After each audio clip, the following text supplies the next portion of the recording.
My heart absolutely aches for all the people out there that feel lost and inadequate. People try to look good on Instagram, but they don't really worry about who they actually are.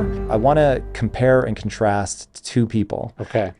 One being Andrew Tate, for many people considered the pinnacle of modern masculinity. The other being Marcus Aurelius, known as the last of the 5 great emperors of Rome. Who should people be looking up to? And most important, why? I think it's hard to be a man in the world these days where, as we have corrected, mistakes of the past, some of the things that sort of would have been reassuring or purposeful or even just mooring, like tie you to who you are and why you're here for men, has gone away, right? Less people go to church than ever before. Less people work at the same job their whole life than ever before. All these things that would explain who you were, how you should be, why you mattered, those have fallen away. And so I'm not surprised by the fact that from that sort of emptiness or vacuum, people would be attracted to someone who both tells them what they want to hear and sort of sets down kind of an aspirational model where, yeah, you're good with women, you're financially successful, you seemingly emanate power and confidence. I get why all that's attractive, but I find him to be repulsive. Why? Well, first off, he's a sex trafficker, and what if he was proven innocent? Because I would love to set that aside, because if he is that, and God knows some of the things I've seen make it seem like it's dark no matter what, right. And it may be just unbearably heinous, but I want to address the part that made people Yes. go to him, because I think that will break the spell. If it ends Yes. up being true, I think he'll just disappear. Yeah. But prior to that, there was the sense of strong, could fight, very articulate, tons of money, seemed to be the kind of guy that people wanted to be around. So I'm using him as a stand-in Yes. for hypermasculinity or the modern model. Yeah, and I think you make a good point. Let's say perhaps he's innocent. It still doesn't change the fact that the business model from which his wealth has been derived is about the sort of a modern form of prostitution or pimping, right? I don't think this is, the Stoics don't have any problem with making money, right? Being financially successful. Seneca says, what does it matter if the philosopher is rich insofar as that his money is not stained by blood? Right? And so I think it's great to be successful, to make money. I think how you made that money is more important than how much you have or don't have, right? So I find the enterprise to be repulsive. I just want to stipulate that. But if we're sort of contrasting some of the sort of hyper masculinity, manosphere, red pill kind of maleness with some of the ideals in Stoicism, I think that's a fascinating contrast, because there was actually a recent, maybe it was the American Psychological Institute, or there was some medical institution that was sort of laying out what they thought the primary attributes of toxic masculinity were. And one of them is Stoicism. They're laying out Stoicism As in non-emotional? As in unemotional, invulnerable, sort of suppressive, which I think is obviously a fundamental misreading of Stoicism. But I do think the contrast between those two things is interesting. There's maybe what people would call lowercase Stoicism and uppercase Stoicism. I'm obviously interested in the sort of the actual philosophy of Stoicism, the Marcus Aurelius version of Stoicism. It's interesting. You pointed him out as one of the 5 great emperors. Actually, the historical term there is he's the last of the 5 good emperors. Interesting. Which I think is an important distinction, because he is great. You don't become the most powerful man in the world without some form of greatness there. You don't right? stay the most powerful man, but he was just appointed. So his son, for the love of God, was a tyrant psychopath. But what's interesting about Marcus is how he gets there, right? But pointing out that great and good are not the same thing. And that a lot of people aspire to be great, but don't really care if they're good in the process. And I think, to me, what's truly impressive, what true greatness is both. It involves both being talented and masterful and powerful and successful, but also fundamentally decent and generous and honest and fair and kind, all these other attributes that can sometimes get lost in a cutthroat, ambitious, real world scenario, right? But Marcus's story is so interesting because he's more than just appointed, right? So what's so fascinating about the 5 good emperors is that basically for 5 consecutive emperors, there is no male heir. I think we all agree a hereditary monarchy is not a great system. It doesn't tend to create good leaders. So why do you have 5 in a row?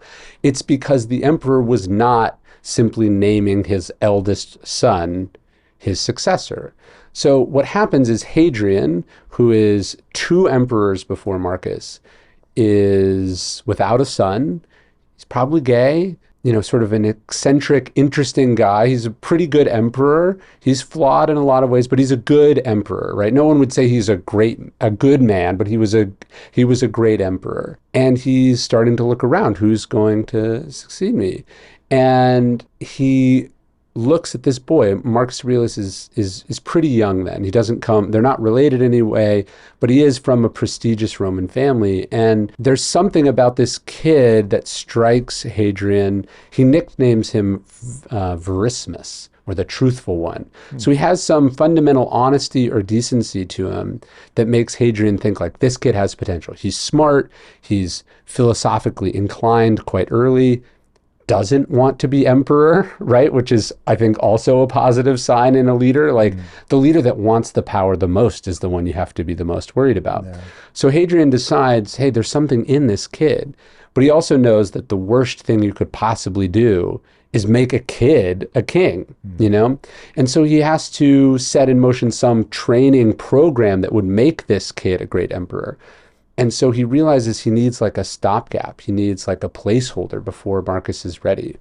And Marcus not having a male relative who could do this, Hadrian settles on this guy named Antoninus, who's the most powerful politician in Rome at that time, who's sort of worked his way up through the ranks, honest, decent, good.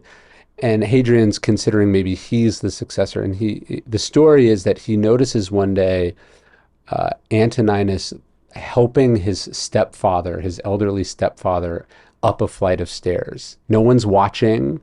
And he just sees this moment of kindness or goodness in a person who is otherwise a very talented, ambitious, powerful politician. So what Hadrian does is he names Antoninus his successor. In exchange, Antoninus has to name Marcus Aurelius his successor. And so Hadrian probably thinks Marcus will reign that Antoninus will reign for 3 or 4 years or 10 years, right? Life expectancy there is not super long. And Antoninus ends up ruling for like 2 decades.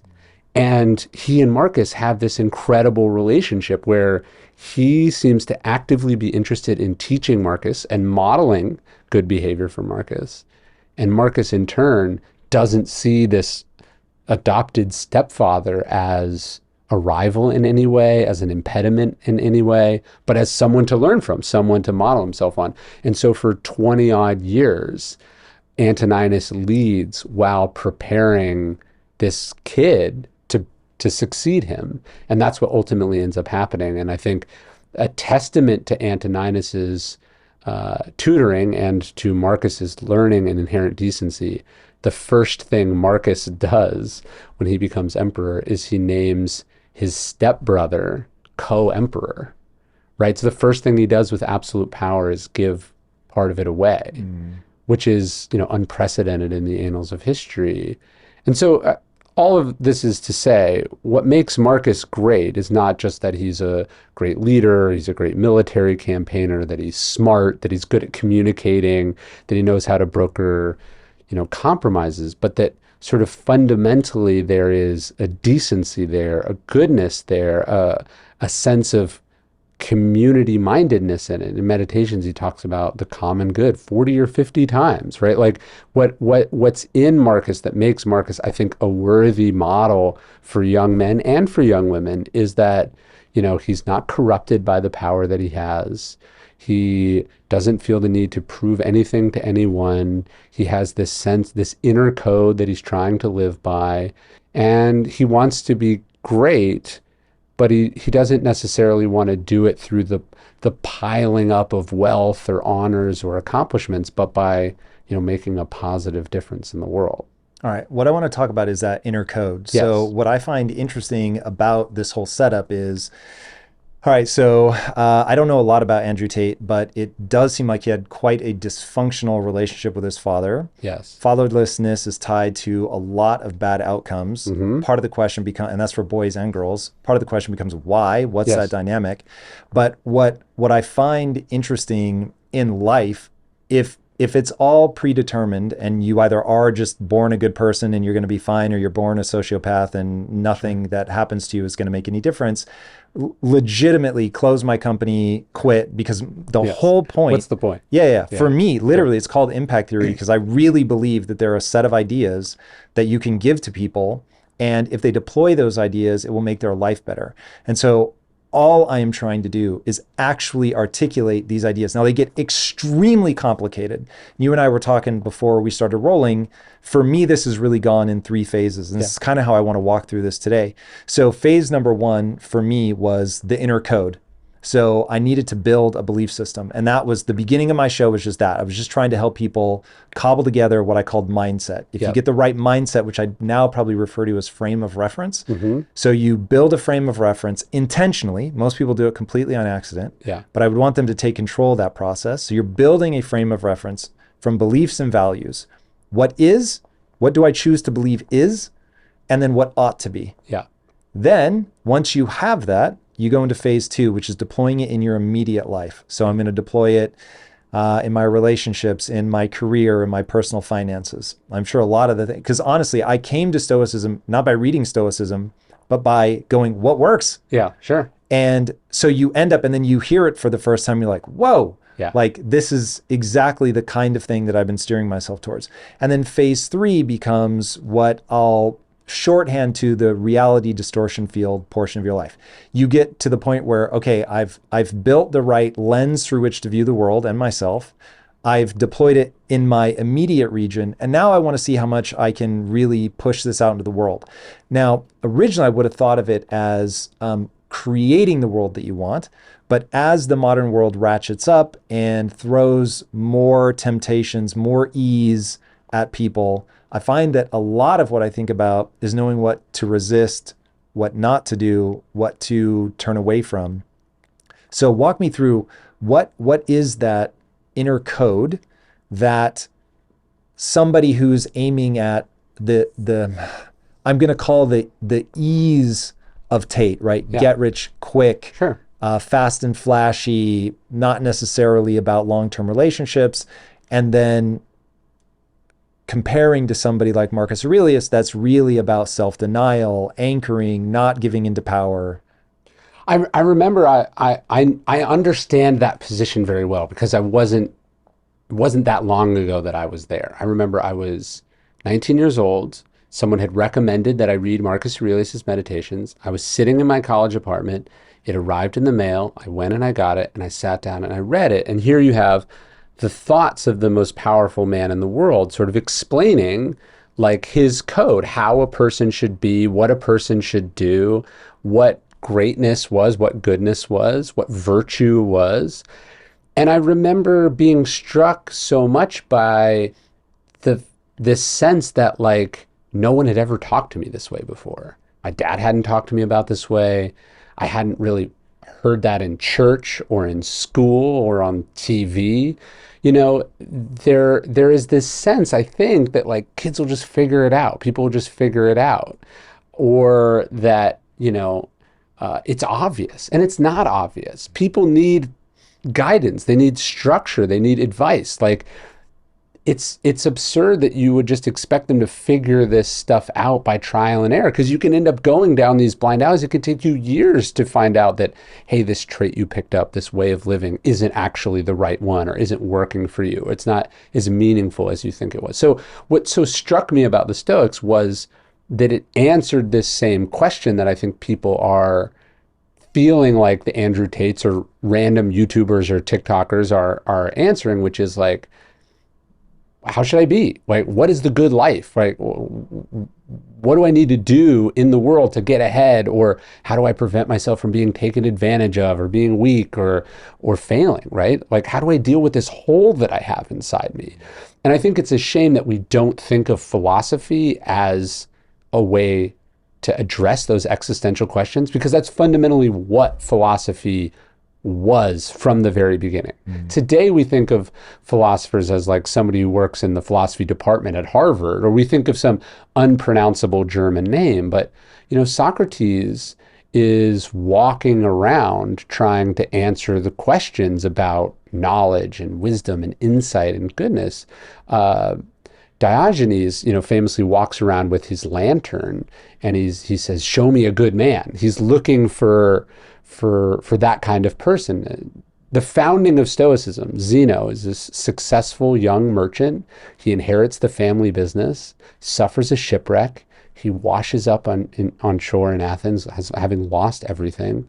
And he walks into this bookstore, and the bookseller is reading the works of Socrates, right? One of the dialogues of Socrates. And he walks up to the bookseller and he goes, "Where can I find a man like that?"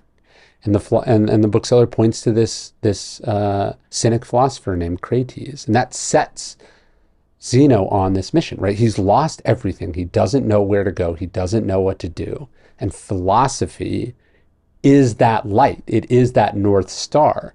And so I want to really put a point on that for a second, because as I was researching for this episode, I took a whole bunch of sort of journal style notes on the idea of philosophy. Yeah. So I think that we all have a God-shaped hole in us. Yes. And it has been, I'm not even sure how to categorize what's happened to religion, because in some ways we're like becoming more religious, but in other ways it really does feel somewhat empty, and it feels like there's a huge fragmentation. And so there is no one galvanizing sense of who you ought to be and what you ought to become. And right, and religion is political now, as opposed to a guide to living in the world, which is what it was supposed to be, 2,000 years ago. You think of the 10 Commandments, right? It's like, do this, don't do this, right? And philosophy and religion were intertwined, right? Aren't they one and the same? It's just one is backed up by a deity and one is not. I mean, I mean this more literally. Like Paul is known as Paul of Tarsus. St. Paul was known before he becomes St. Paul as Paul of Tarsus. And Tarsus is the center of Stoic philosophy. It leaves Athens and it goes to Tarsus. And he studies Stoic philosophy, right?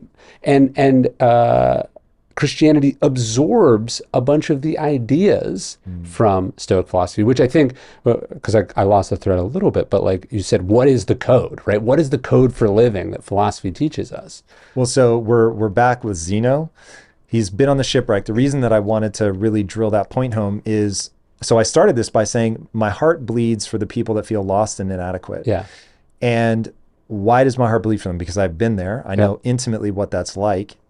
For me, I found Taoism, and then business forced me into something probably more like Stoicism. But when you begin to create a category of thought in your mind about how things ought to be, how you ought to be, and you start steering towards that, then you can create meaning and purpose in your life. Yes. And so now all of a sudden, and I mean, look, this is a straight quote from the Stoics, you can't control what happens to you, but you can control how you react. Yes. And so that's what's so fascinating about that moment is you've got this guy that had everything, loses it in a shipwreck, and whether it's apocryphal or not, like I imagine him dripping wet as he walks into the bookstore, and is like, how do I reconceptualize of my life now? Yeah. It's the moment in Fight Club when his apartment gets blown up and he loses everything, and he's having to look at life with new eyes for the first time. And Zeno would say later, he would joke, he says, I lose everything. He says, I made a great fortune when I suffered a shipwreck, because he lost everything financially. He lost everything as far as his identity goes, his work, his sort of family's legacy. And what he finds is philosophy. He finds this code of living. And Zeno is the first of the Stoic philosophers to articulate the four virtues, which Stoicism is built around: courage, self-discipline, justice, and wisdom, which also any Christian would recognize as the cardinal virtues. So Stoicism and Christianity share the same underlying operating system, if you will. One says that God gave it to us, and maybe the Stoics would say it's from the gods, or they would say it's from, our ruling reason, our rational sense. I think it doesn't really matter. What matters is that those are four traits, four bedrock values that you can build a great and a good life around: courage, self-discipline, justice, and wisdom. Every situation, good or bad in life, every moment, big or small, one or all of those virtues is appropriate, is demanded, right? Everything the Stoics would say is an opportunity to practice one of those virtues. So, famously, when Marcus Aurelius is talking about how the obstacle is the way, he's not saying that, hey, this shipwreck is awesome. He's saying that this shipwreck is an opportunity to practice one or more of the Stoic virtues. This betrayal by your business partner is an opportunity to practice one or more of these four Stoic virtues, right? This loss of a family member, this horrible war you're in the middle of, right?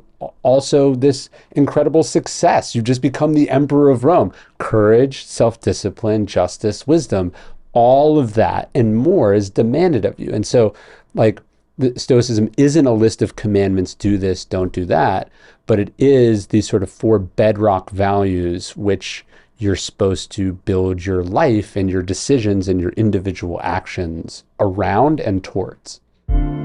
You can unlock ad-free videos, downloads, and background play with YouTube Premium. I am a psycho for this. I use this all the time. I cannot recommend it highly enough. With YouTube Premium, there's nothing getting in between you and your favorite channels.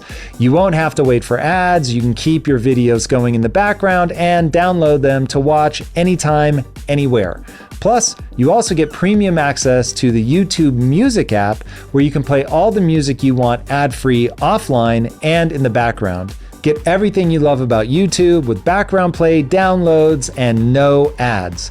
Try YouTube Premium today. Click the link in the description. If you click the link, I may get a commission. The thing that I find, so I don't believe in God, but I so relate to the idea of that sense of there is a hole in me and I need something to fill it.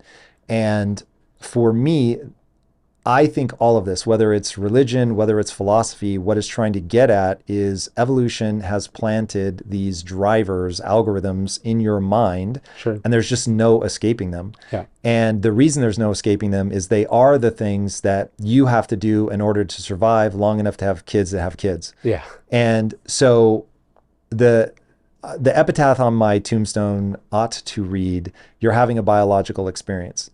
And what I want people to understand is death is a biological experience. 100%. Yeah. And whether God gave us evolution in the body, whether this is all a simulation, none of it matters. Sure. What it boils down to is the way that you interface with life, the way we interface with each other, most importantly, the way we interface with ourselves is pre-programmed. Like you are going to feel some kind of way. You are going to be prone to love. You are going to be prone to jealousy. You are going to be prone to envy, joy, all of it. The human experience, as varied as it is so narrow when you compare us to other animals and what they go through. And once people realize that, and you realize, okay, there is no way to escape certain pressures. Yeah. And so now whatever philosophy that you have ought to align with the things that are going to make you, I would say, fulfilled. Yes. So I'll round it to human flourishing, right? Yep. So to me, something you've said, and the note that I took even before we started is, you need a North Star. There needs to be something that you're aiming at. And so, I hold up Andrew Tate and Marcus Aurelius as two potential North Stars, as a bundle of ways of approaching the world, of deciding what to value, of deciding what to believe.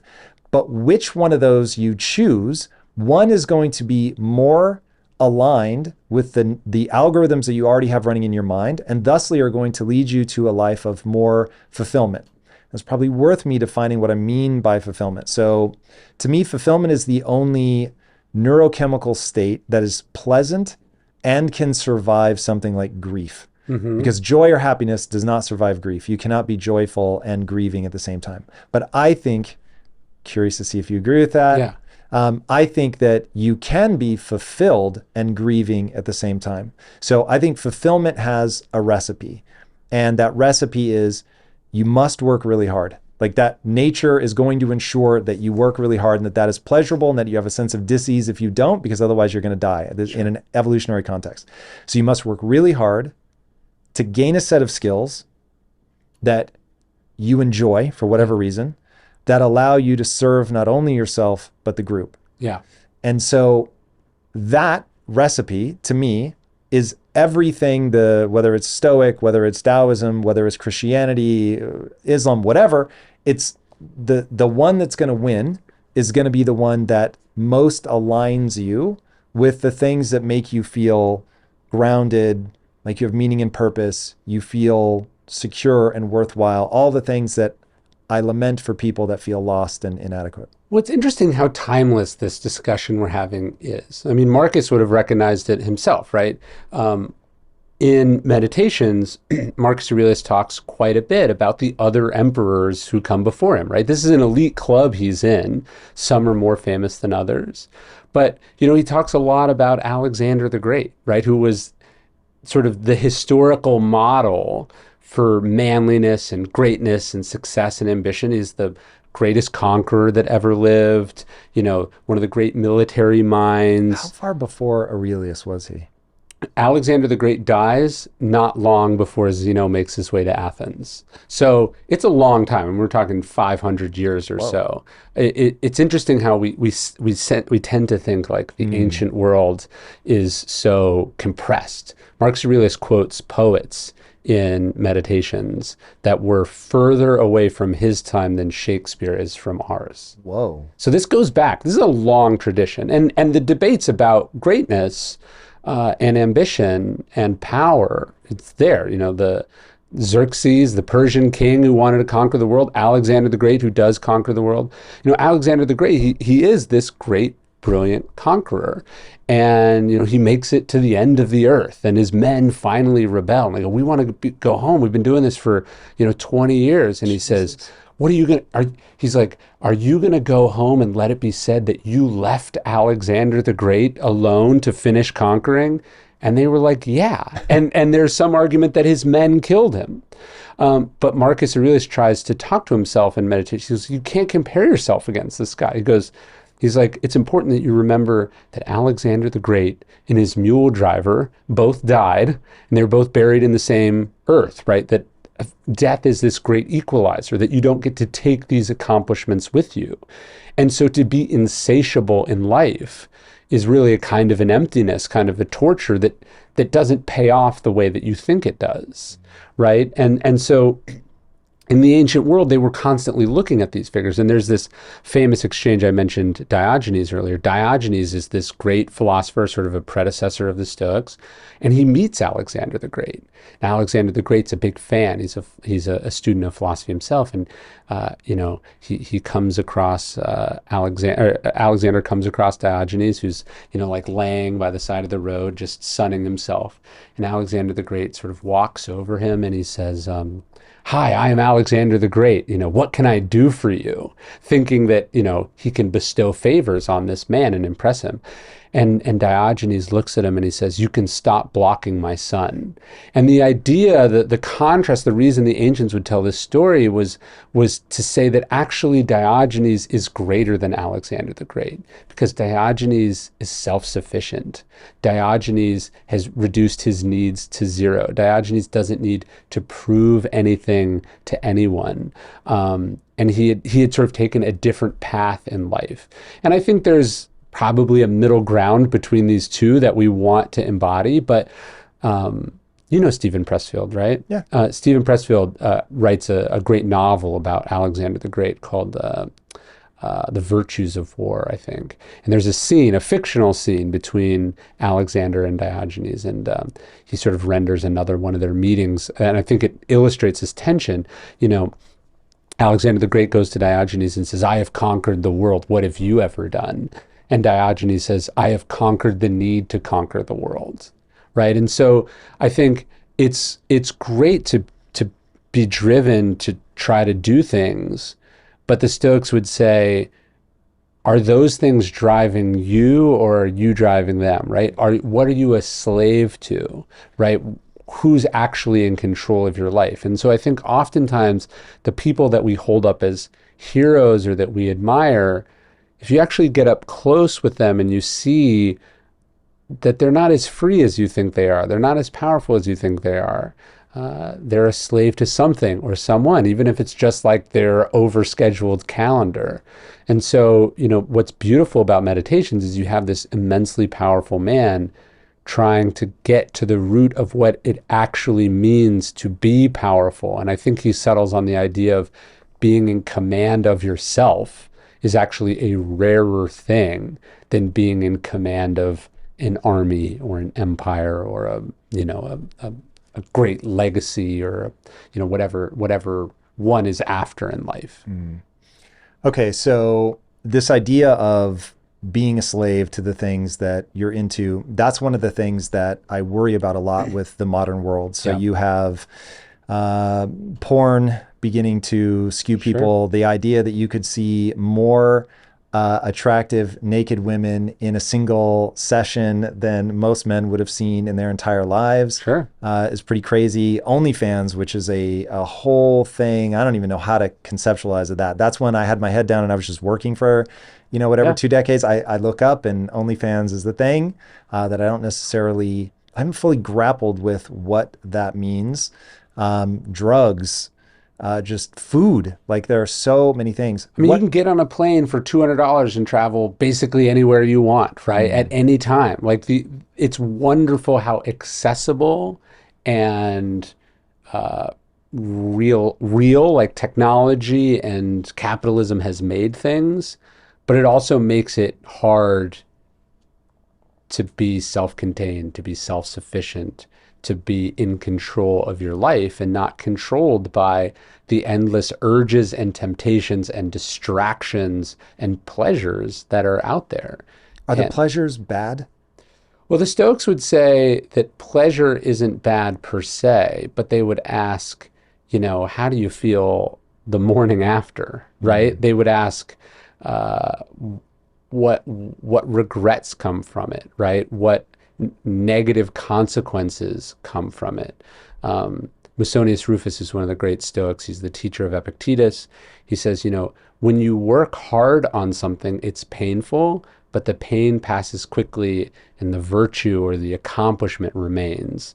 But he says, when you do something for pleasure, the pleasure passes quickly, but the shame remains.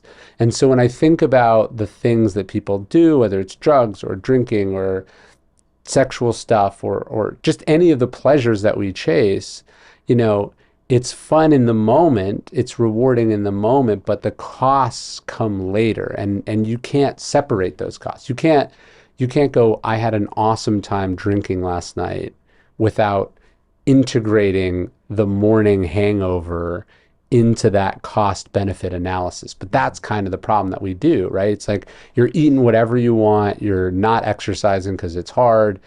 Well, you don't see the consequences of that until you look in the mirror 6 months from now, right? And vice versa, when you decide to work out and to eat clean and to push yourself and to be disciplined, you don't see the benefits of that until later. And our inability to deal with that, I think, is a big part of why we're not the people we want to be or the people that we can be. I have a thesis. Yeah. Many people need to be chased by a lion, obviously as a metaphor, in order to have their life focused, take on meaning, because then you have a thing to deal with. You have a thing that provides that structure. Yeah. And so when I look at the modern landscape, the thing that I really worry about is that there is no, you can, in a modern context, you can live in your parents' basement until you're 35 and there's really no major consequence for that. Right. And what do you think about that? So like, what do you make of something like OnlyFans? Where when, I've been married for 21 years, I will often give relationship advice or have relationship guests on the show. And one of the comments you will see in the thread is one person will be like, oh, I think you should listen to Tom's advice. He's been married for 21 years. Yeah. Then somebody else would be like, yeah, he got married 21 years ago. There was no social media. Sure. There was no swiping right. Like one you'll see a lot is women would settle back then. So I was like, thanks guys. Sure. And like, what do you think about that? What is the thing that has broken, that has left men spending inordinate amounts of money on a woman they're never going to meet, right? Who almost certainly is, you're not actually talking to them. Yeah. You're talking to like probably a guy that's running their account. Yeah. All while, and here's where my brain broke, all while you could go get free porn. Yeah.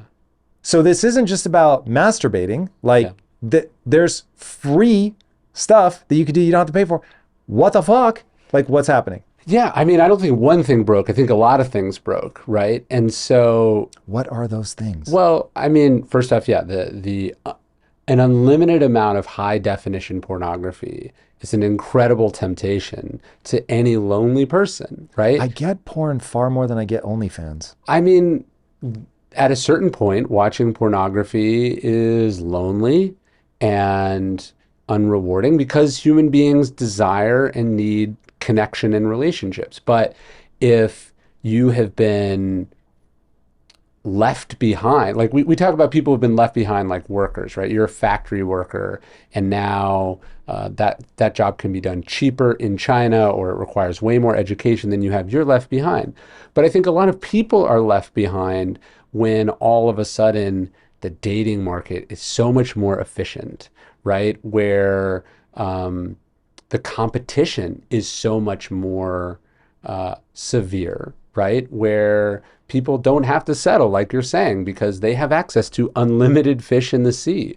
And so this means if you don't have your life together, if you're, not taking care of yourself, if you don't have the emotional wherewithal and skills, it's always been hard to be a person and to find your people, right?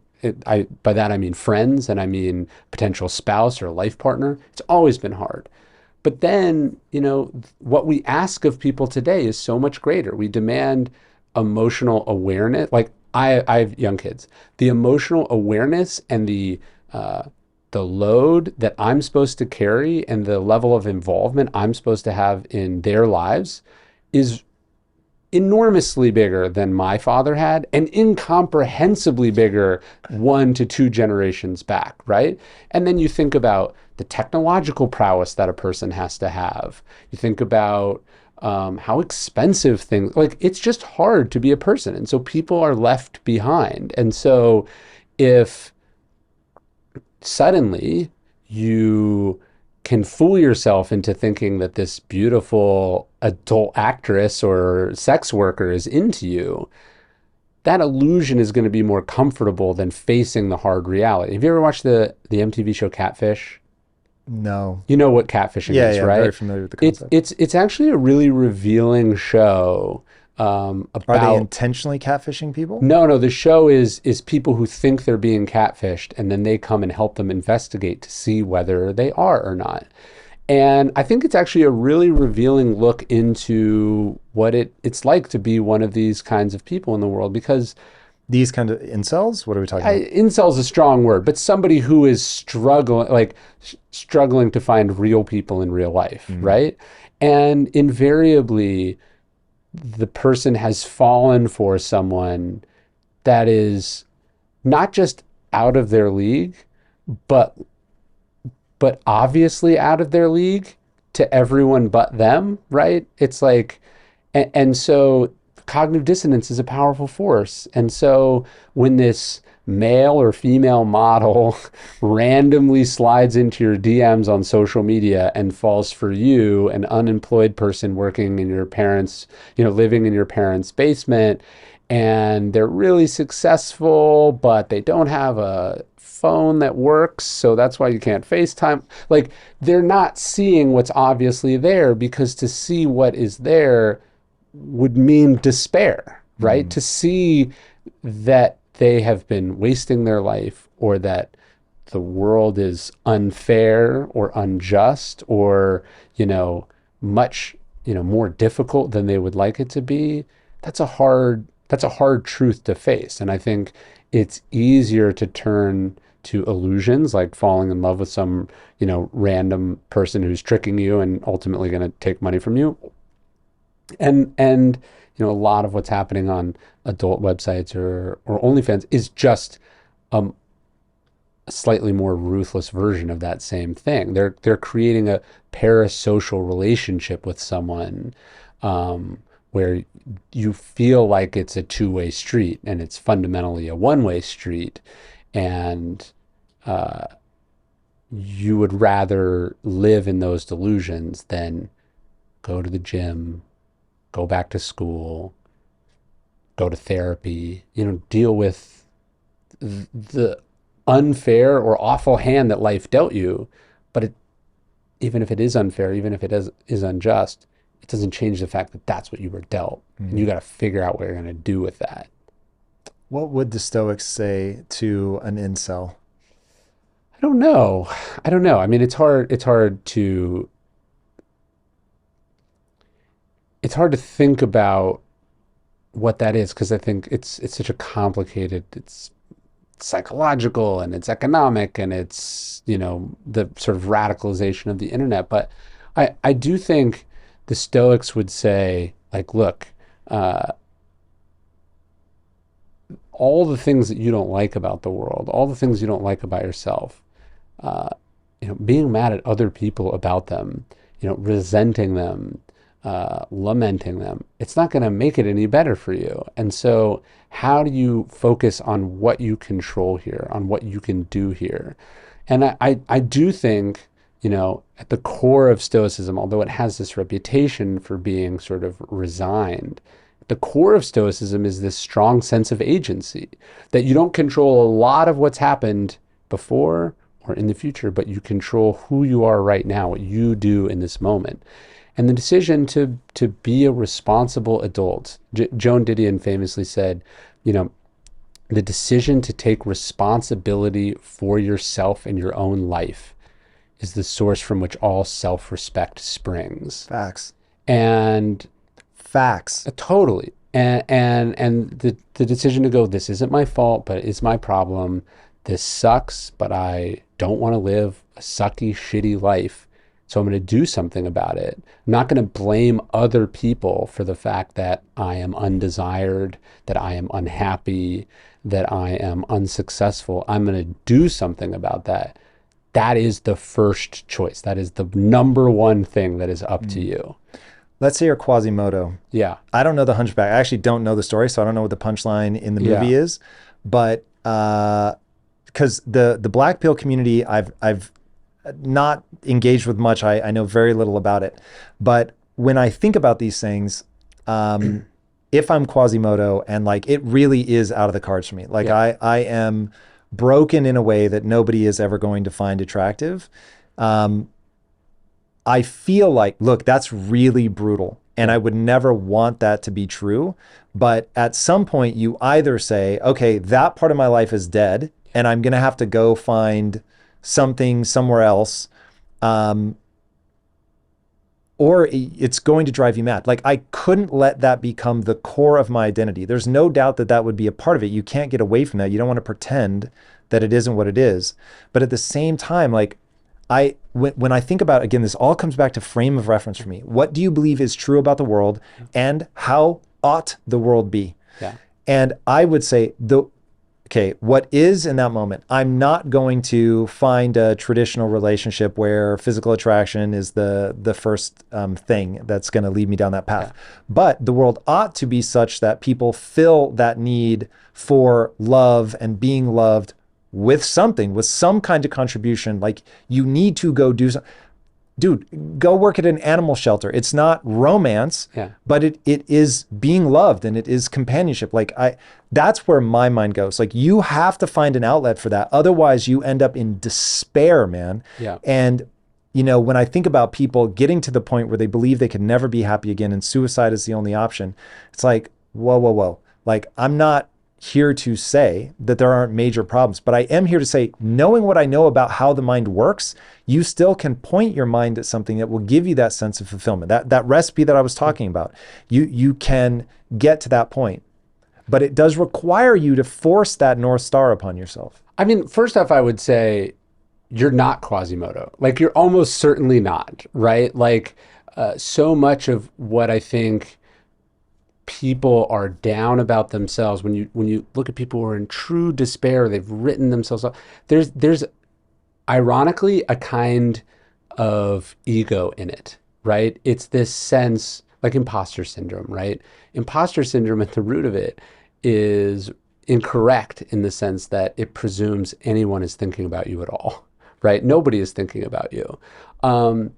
But there's this sense, I think, when you are down, when things are not working, when you're unhappy, that no one has ever felt the way that you've ever felt. No one has ever had it as hard as you have it, and that your situation is unique. And it's not. There's a great James Baldwin quote. He says, you think your suffering and your pain is so special and unique, and then you read, right? And then you realize you are opened up to a world in which people have had it so much worse than you, right? Have been dealt incredible hands of adversity and suffering and disfigurement and loss and pain.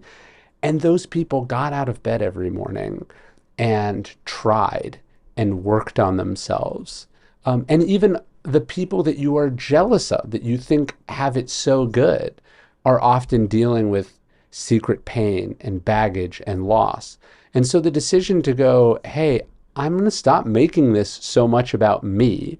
I'm going to stop making this so much on what has happened or what I am worried is going to continue happening.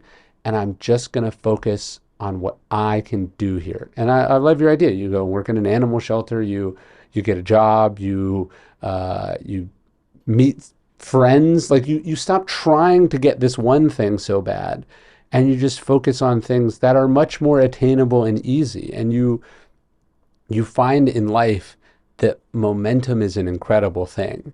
And that oftentimes we despair of some destination, some far off change or transformation, because we don't see how we're going to get there, when really we should be focused on like what the most immediate, attainable, realistic next thing is. If you're 200 pounds overweight, imagining yourself, ripped and yoked is probably inconceivable.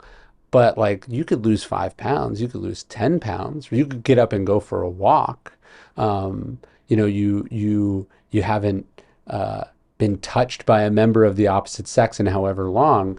Well, you can still say hi to someone in line. You know what I mean? Like you have to start so much smaller than you think. And the Stoics talk about this. They talk about how like no one can stop you from doing that. They can stop you from some far off outcome, but they can't stop you from doing that immediate next right thing. And it accumulates. Zeno, who we can imagine Zeno, he loses everything, right? It seems utterly hopeless. The idea that he would become this world-changing, world-famous philosopher. In his own life, he's sought after by kings and, rebuilds his life and his fortune and his relationships. That was inconceivable to him at that moment when he's penniless and broke. But he says later, well-being is realized by small steps, but it is no small thing. And if we can understand that these small steps, these little things that everyone talks about, that are very well established, just basic best practices of life, they add up in a big way, and they create something that is big and transformative. What are the small steps of well-being? I just mean, like some of them are cliches, but it's like, wake up early, go to bed early, eat well, like I try to do something hard every day, like physically hard every day. Why? Because I like the challenge of it, and more importantly, I like being a person who has a track record of doing hard things that I don't want to do. The Stoics talk about, they say, we treat the body rigorously so that it's not disobedient to the mind. I want to cultivate the practice of, I'm a person who pushes through hard stuff. I'm a person who decides what I'm going to do and do it, right? And I wasn't always that way. No one is actually born that way. It's a culmination of doing it, of building the habit, building the practice, which becomes a ritual, which becomes an identity, which becomes a fact, right? Like those basic practices, like you could get it off any random Instagram account, any diet book, any self-improvement. This is not rocket science, but it is hard work, and it's the work like of a lifetime. Waking up early 3 days in a row, that's not going to magically make you who you are, who you want to be. But the decision to wake up early, focus on what you eat, to challenge yourself, to put yourself out there, to do the thing you're afraid to do. These are, habits that compound, and they shape you as you are shaping them. Yeah, this is why I want people to understand they're having a biological experience. So I want to remove all the sort of hoity-toity-ness of why one ought to do that. Mm-hmm. The reality is there is shit in your brain that is messing with you, and you are going to feel a profound sense of dis-ease if you don't do hard things. Yes. Like the reason you should do hard things is not because it makes you a better person. It is because there is a subroutine running in your brain that is saying you're a piece of shit because you don't do hard things. Now, I wish that thing wasn't there. Your life would be much easier if you weren't being chased by a lion, that you could still be all right. But the fact is that it will just niggle at you, because that is what evolution has had to program into us to make sure that back when you were going to get potentially eaten by a saber-toothed tiger, that you still went out and braved it time and time again to move forward, to make a better life. Dis-ease is a great word that you're using there. Ennui would be another one. There is this sense, it's not just that you dislike yourself because you're not doing hard things, but you also have an anxiety or an insecurity because things could get worse. Things could happen to you at any moment. And because you haven't tested yourself, because you're not actually sure if you're strong, you're worried, right? You're worried about what tomorrow could bring. Seneca famously would practice poverty. He was very wealthy, born to a wealthy family, was successful, was powerful, and yet he would try to spend like 1 day a month. He would like wear his worst clothes. He would walk the streets. He would survive on bread and water. And his point, he said, the purpose of this practice was to be able to look at like abject poverty and go, this is what you feared, right? Like he could go through life taking risks because he wasn't concerned about his ability to handle a reversal of fortune, right? And so when you do hard things, whether it's running or, getting up on stage or, lifting heavy rocks, like whatever it is, what you're cultivating is the kind of resilience and a kind of confidence. Like I have a cold plunge, right? And there's supposedly a bunch of health benefits to having this thing, right? What temperature do you set yours at? 39. Oh, that's cold. It is cold. It's We'll bump awful. ours down to like 50, 52, and that shit hurts. It's awful. At 52, it hurts. 39 is like a whole nother level of suffering. It is an unpleasant experience, right? But there's all You're sorts making me feel like a wuss over here. There's all sorts of research that, it helps your circulation and it helps your immune system and it helps your whatever, right? And you will feel different. And I trust, that the research is legitimate, but I actually don't give a shit, right? Like, yeah, it's not the reason to do it. It could all be disproven tomorrow and I would still do it. Facts. Because the benefit is the sliding in and the unpleasantness for the first minute or 2 minutes when you're like, this was a terrible mistake. This is deeply unpleasant. This is not natural. I shouldn't be doing this. And I go, no, I decide. I decided before I got in that I was going to do it and how long I was going to do it for. And that's what I'm cultivating. What do you do? Does your mind scramble when you hit the cold water? It does. I feel like a flurry. And then one of the exercises that I'm practicing is if I'm going to do it for 3 minutes, it's not 3 minutes of gritting my teeth and just enduring something unpleasant, but I also want 3 minutes of presence. So like, Define that for me. like I have my, it's got a Meaning little arm. I'm hyper aware that I'm sitting in the cold, or are you trying to be like, cold is just a thing. I don't need to sort of be captured by it. Well, one of the core things I'm trying to do in that moment is not look at my phone, which is telling me how long I've been in it. Right. Right? Like I want to sit and just be for as long as I can, trying not to distract myself, trying not to count, and to just actually be. So I try to combine the cold or the plunge experience with a couple minutes of sort of present mindfulness of So I want to know more about what present mindfulness is for you. So I'll give you a description of what I'm doing in the cold. Tell me if this is anything like what you do. So I hit the water and my brain, it is screaming danger. Yeah. It's actually telling me you're being injured, get out right now. And so there's almost a sense of electric confusion where I can't even tell what part of my body hurts anymore. It's just weird. Like it's almost like I'm blinded for a second because it's so confusing and it's so cold and it's just like, I just want to get out. And so my thing is, how rapidly can I get to the point where I feel at ease? Yes. So I'm not tense, I'm completely relaxed. I'm not trying to get out of the water. In fact, what's that guy's name? Something's paradox. Who's paradox? The Stockdale paradox? Stockdale, yeah. Stockdale's paradox. He said the people, Vietnam concentration camp, no, what do they call him? War camp, prison camp? Prisoner of war. Prisoner of war. So he's a prisoner of war in Vietnam. And somebody asked him, like, who struggles the most in a prisoner of war camp? And he said, oh, that's easy. The optimistic people, right? Because they think, I'm going to be home by Christmas. I'm going to be out in a month. And then they're not. And when he was drifting down in his parachute, he's like, okay, I'm going to be here for years, like at least 7 years. This is going to suck. I'm almost certainly going to be tortured. This is going to be very painful.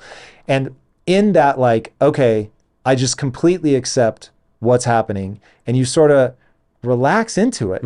Like, admittedly, cold water is not a POW camp, but it's that same thing of like, this is where I am, and I'm going to force myself to be completely calm in the face of my lizard brain screaming at me to get out. Yes. It's a minor, attainable way of practicing or flexing the muscle that people have had to flex in real adversity and real difficulty, right? And so the sense, for instance, when you get in the cold that it's going to be unpleasant and you're going to want it to be over quickly, but your mind is going to tell you that time is going faster than it is, right? So if I'm sitting there and then I glance over and I'm expecting it's to like be 7 seconds. Yeah, 2.5 minutes through, and it's actually been 23 seconds. I'm going to be disappointed. I'm going to be crushed. And it's going to be harder. So it's just the ability to sort of, you get in and like you said, your brain scrambles, and then you want to reassert control, reinsert sort of presence, and then for me, the next step is not letting my mind wander or drift into something like work, or a grudge I'm nursing, or an anxiety I feel about some other thing, or the sense that I need to finish this and then get in the shower and then I need to get home to beat traffic to do X, Y, or Z, right? And to just be, this is all I have to do for the next few minutes. It's going to be hard. It's going to be unpleasant, but I'm not going to die. I've done it before. I know I'm going to come out of the other side refreshed. So I'm going to just do what I have to do. And where again, do you put your locus of attention while you're doing that? Or is it on, like for me, I do it on the breath. And am I relaxed? It can be breath, and sometimes like I'll cheat and I'll count, but not to record time. I'll just like the counting of the in and outs of the breath, right? And the reason I like this, again, health benefits, ancillary, secondary, it's just bonus. But the metaphor of this is also the process of starting page 1 of a book that I'm writing, or learning a new skill, or moving to a new place, or anything that you have to do in life. The practice of it's going to be hard, it's going to be unpleasant, I'm going to doubt myself, I'm going to have dark nights of the soul, but I'm a person who pushes myself to do hard things. I don't give up. I don't cut corners. I don't make excuses for myself. I push through, and I'm proud of who I am on the other side of it. That's the meta skill. That's the metaphor that you're trying to build in your life and in your mind, because it's the most transferable and beneficial thing there is. So I like in fact, I looked this up, the definition of stoic, the actual word, did I put it down?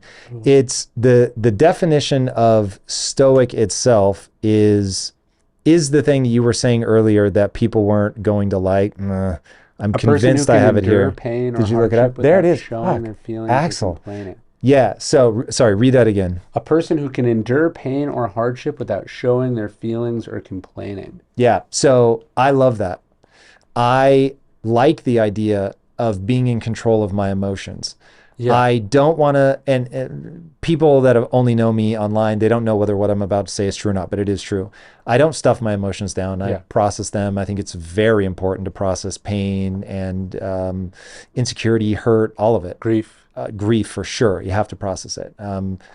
When my dog died, as silly as that is, I was ruined for days. But at the same time, I want my emotions to have their place. Yes. And it is very important to me that I have a healthy distrust of my emotions. I don't just assume when I get in cold water that I need to leap back out. Yeah. I don't assume when I'm starting something new and I feel like an idiot that I need to stop and give up. Yeah.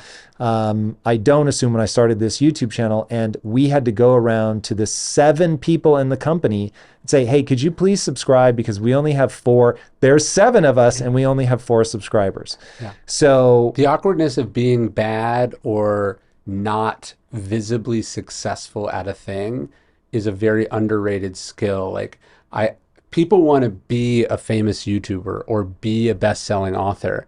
Like I'll hear people, they want to like hire me to console on some book project. And I go, so show me some stuff that you have published. And they're like, well, they've never put a single thing out. Right. And so they want the outcome, but they're totally paralyzed and intimidated by the process of being a nobody at that thing for a long period of time, which is what it takes, right? And that ability to be like, I'm going to start this channel, even though some people think it's weird, even though some people I went to high school with are going to be talking about it amongst each other and making fun of me, and to think, not only to do it because you think it will be successful in the future and you're just willing to put up with it. That is outcome dependent. I like it that you're doing it because you are interested in doing it. You want to get good at it and you think it's important, right? And that's a very important skill, because you can't get good at anything if you're not willing to first be bad at that thing. Right? And people aren't willing to be bad at that thing. And so they would rather be on their couch, a lonely incel, than to go strike out trying to meet people, right? They would rather continue to be the thing that's making them miserable than to experience some new form of discomfort or misery that is trying, that is failing, that is getting rejected. And you have to be willing to do that. You have to have the courage and the discipline, both of those things in concert with each other, to be able to get better. What say you, though, to people that don't want men to be stoic? Like that's, we started with that's really become part of the definition of toxic masculinity. Yeah. Whereas I would say, man or woman, if you are the slave to your emotions, that's just as bad as being a slave to social media or pornography or whatever. It's just the idea that the Stoic is emotionless is to totally miss what the philosophy is. And I feel there's a big difference between being emotionless and being less emotional, right? Would you say, is it less emotional? Because I will say it's about being in control of your emotions. Meaning, if you spark rage, which let me just tell you, running a company, there are times where someone will do something and anger wells up inside of me. Sure. Now, just because I'm feeling angry doesn't mean I'm going to act angry. Yes. And I don't think people have enough distrust of their emotions, like literal course. distrust that I shouldn't be angry right now. I shouldn't be hurt. I shouldn't be upset. I shouldn't be wanting to cry if I really want to get under somebody's skin. So yeah, I think that you should be like, yeah, maybe this isn't a time to be weeping. If we can make the distinction between stuffing the emotion down and then processing it, I think we're in a great place, right? I think people, if you think Stoicism is you don't feel it, you pretend it doesn't exist, you think it's weak to have it, then yeah, I would agree that's wrong. But if Stoicism is the processing of the emotions, the questioning of the emotions, the talking through the emotions, the having the emotions for a brief period of time and then going, I'm done with that and I'm moving on, then I'm all for it, right? Like we don't have a lot of stories about Marcus Aurelius, right? Like not a lot of stories about who he was as a person, but we have 3 that involve him crying. 3. So we've got to imagine that this is not an utterly emotionless person. There's a moment early in his life where he loses his favorite teacher. His teacher dies, and one of his Stoic teachers goes to him and says, you got to stop crying. Like, this isn't what men do. And Antoninus, his stepfather, says, let the boy be human. He says, philosophy and empire don't take away personal feelings, right? So he's letting the kid have this emotion. We know of Marcus crying while he mourns the victims of the Antonine Plague. Millions of people die in this heinous tragedy. And then the other one in between these two, which I think is also really revealing, he supposedly cries when he learns he is going to become emperor. And sad tears? He's overwhelmed by the enormity of the responsibility that's about to be thrust upon him. And he doesn't know if he can do it. He was said to be crying at the thought of all the bad kings that had gone before him, which I think is important. Like, if you're like, I obviously have this, I'm the best, I excel at everything, to me, that's a person who is almost certainly going to fail because they're not taking it seriously. They're not intimidated by what should be an intimidating thing. Responsibility is difficult. Being responsible for people is a scary thing. But, so he breaks down, he cries about it. And then that night he has this dream. He says later, that his shoulders were made of ivory. To me, what that means is, and what he said it meant, is that he was stronger than he thought he was. He was stronger than he knew. So he has this moment and then he works through it. And then he wipes away the tears and he goes to work. Do you know what I mean? So to me, that's the essence of what the philosophy is. He didn't cry and run away. He didn't cry and try to wiggle out of the job, right? He didn't suppress the tears and then go get mad at someone or, indulge in pleasures or distractions. Like, he was overwhelmed. He understood he was overwhelmed. He dealt with it. And then he got back to it. And so this idea that the Stoic, would never cry, I think that's an important one that we talk about because, like, it's funny, like we say like men shouldn't be emotional, but we are very indulgent of men's tempers, right? Like, if you get so angry that you punch a wall, you've been utterly overwhelmed by your emotions, right? We don't tend to categorize that as weak, or as the same weakness as crying because your dog died. And I would argue, I just put my dog down, my 16-year-old dog, and I wept like a baby. Like, not just because of the grief, but the emotion, the responsibility of having to make this decision for this helpless thing that was now lying there and was not going to be alive anymore. It was an emotionally overwhelming experience. I didn't run from that experience. I did what I had to do. And there was regrets and, mistakes, caught up in it. Like, there was a lot of emotions, right? And so I felt those emotions. And then I moved on. I don't need to have fewer of those experiences in my life. But I've never lost my temper and then been proud afterwards. Do you know what I mean? So it's funny that we tend to criticize. It's very gendered which emotions we sort of criticize as emotional. And then other emotions, jealousy, rage, lust, etc., we don't lump in the same negative category.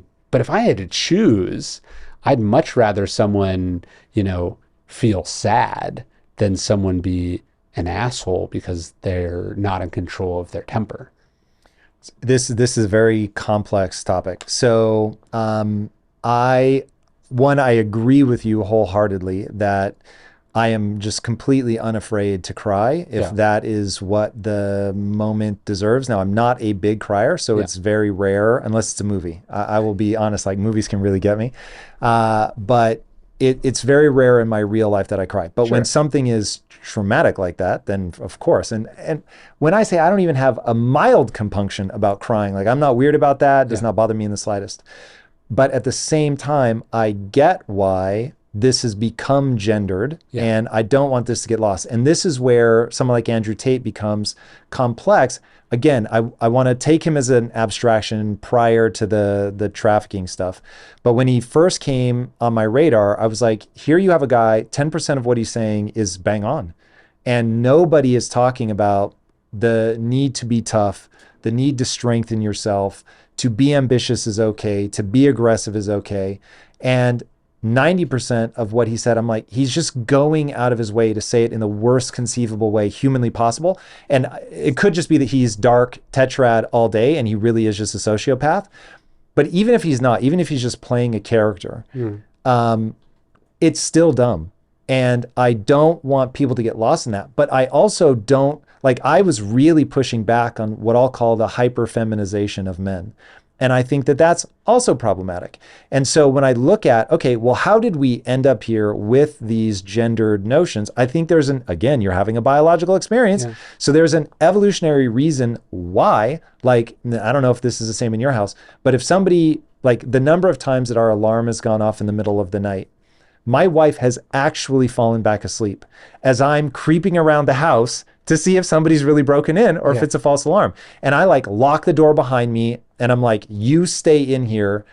I'm going to go do my thing. Sure. And that to me, like when you talk about how the world ought to be, that falls in my list of ought to be. Like, I think guys should be tough. I think that 100% is their responsibility. And part of that is meaning and purpose. Part of that is there is, I need a North Star. I need to know, I mean, let's go back to the 4 virtues: courage, self-discipline, justice, wisdom, right?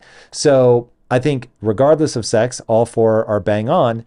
But when it comes to physical danger or even just discomfort in my life, if my wife and I, if there was going to be hardship around food for one of us, for whatever reason, one of you had to suffer and not the other, 100 out of 100 times, I would want to be the one that suffers and not my wife. And it would really bother me if she stepped into the role to suffer on my behalf. Yeah, I have a 6-year-old, he's a boy, and I feel like a lot of the traditional masculine stuff, it's just there. It's in the air, right? In the sense that I work hard. He sees me working out. He sees that I'm ambitious. He trains in combat sports. He does Brazilian jiu-jitsu. The sort of stereotypes of what a man should or shouldn't be. But we were going through. He just switched schools, right? And I said, like, hey, how are you feeling? Like, are you sad about not getting to see your old friends and your teacher anymore? And he was like, I'm fine. I'm fine. And like, he may have been fine, but I wanted to make sure he knew it was okay to not be fine. Right? Do you know what I mean? Like, it's not like I'm trying to make him sad about something, but I was concerned that his impulse, maybe from me or from something else or some random stereotype or, thing he saw on TV or YouTube video, that he had internalized somewhere that it wasn't okay for him to be sad or to miss these people or to not like what happened, right? So I felt like I mean, I watched it happen. The impulse that he was fine, like he wasn't, it shouldn't have the emotion, that was there, but there needed to be the extra conversation about it's okay. Like if you feel sad, it's okay. And sometimes, you watch this too, like a kid will fall and they'll hurt themselves. And there's already at a very early age, some sense that like boys don't cry, or cover it up, or don't tell anyone. And I don't think that's a particularly healthy thing either. So I just like I just like the idea that you're trying to create a well-rounded person that has the full toolkit, the full experience, the full human experience.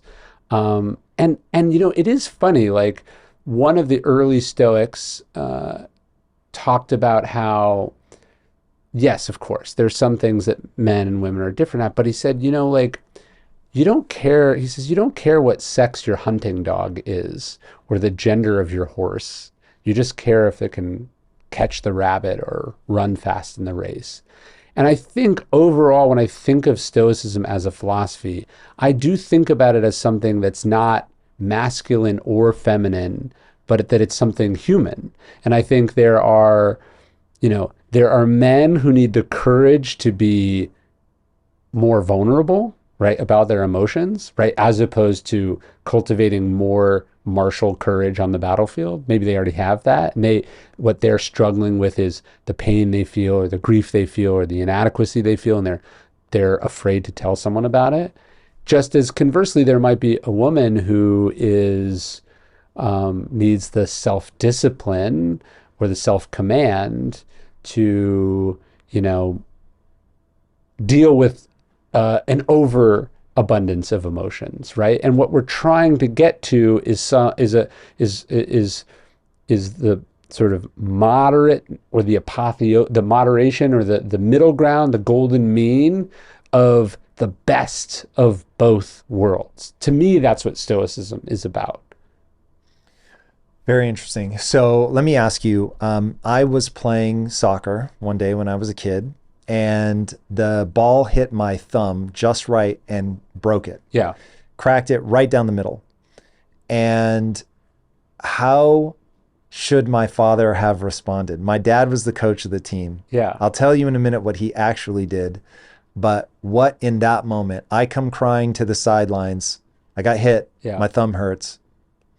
Well, I remember I fell off a skateboard when I was in 4th grade, and I hit my wrist. I landed on my left wrist really hard, and I probably cried. I know I was in a lot of pain, and I told my parents that it really hurt. And what my parents did in that moment was chastise me for going on a skateboard, and then sort of not believe me that it hurt as much as it did. And they like, to save going to a doctor, they asked their doctor friend if it looked broken, and he said no.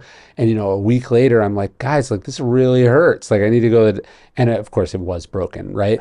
And one of the things I took from that was not, hey, you should be tough. Hey, what I took from that is like, my parents don't believe me, right? My parents say they care a lot about me and they want nothing bad to happen to me. And then here I was in physical pain, and they were thinking, one, of saving money, or two, of, doubts, right? So I don't know what your dad should have done exactly in that situation, but I think it's really easy as a parent, as a person, to get to not just focus on the individual instance in front of you, which is like, this kid says their thumb hurts, let's just figure it out. And to think, well, if I make too big a deal out of it, they're going to turn into a X, Y, or Z, right? Like, there's a lot of extrapolation that I think is harmful for parents. One of the things I think about with my kids is I try to think about most things as individual instances, right? Like, my toddler is throwing a temper tantrum. They're probably throwing a temper tantrum not because they suck, not because they're bad, not because I'm bad as a parent, but because, like, we forgot to eat earlier, or they're coming down with something, right? And I'm just going to deal with this instance in front of me, instead of going, well, if I reward this bad behavior, then they're going to turn into a kid who does bad things and thinks they can get away, right? The extrapolation, I think, is so often the enemy of what is usually a pretty common sense, low stakes situation. So I'm guessing, because I think it's been the historical norm, that your dad probably did not take it very seriously. Yeah, so it was walk it off, Yeah. like go back in, keep playing. And the problem is that in that instance, what I walked away from it with was, I told you so. Mm. And I told you it hurt. And I told you that you should take me out of the Yes. game. But as I got older and got into business and realized, oh, I give up too early. As soon as something hurts, as soon as something is difficult, my temptation is to turn and run. And so my journey of success has been one of getting tough.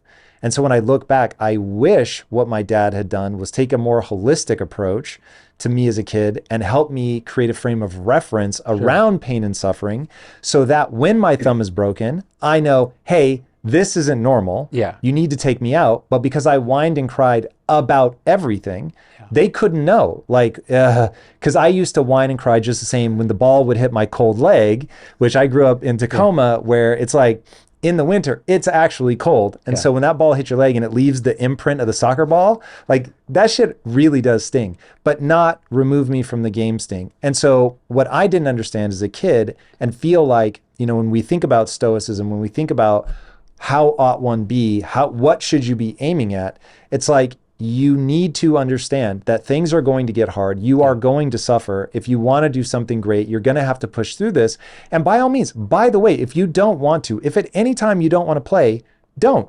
But just be honest about why you don't want to play. It hurts too much, you're not interested, whatever. Instead of like, oh, this is some unusual amount of pain and you should always move in the opposite direction of pain. That's something my wife and I talk a lot about. It's like, hey, that is an important lesson that has to be taught. Is this actually the most appropriate or the most suitable lesson or opportunity to teach that lesson, right? Like when your kid wants to quit something, right? They're playing the piano and then they come home one day and they go, I hate playing the piano, I want to quit. And you go, well, I got to teach them that you can't be a quitter in life. But what you have to zoom out and go, wait, did I force them to play the piano? Was the piano ever one of their interests?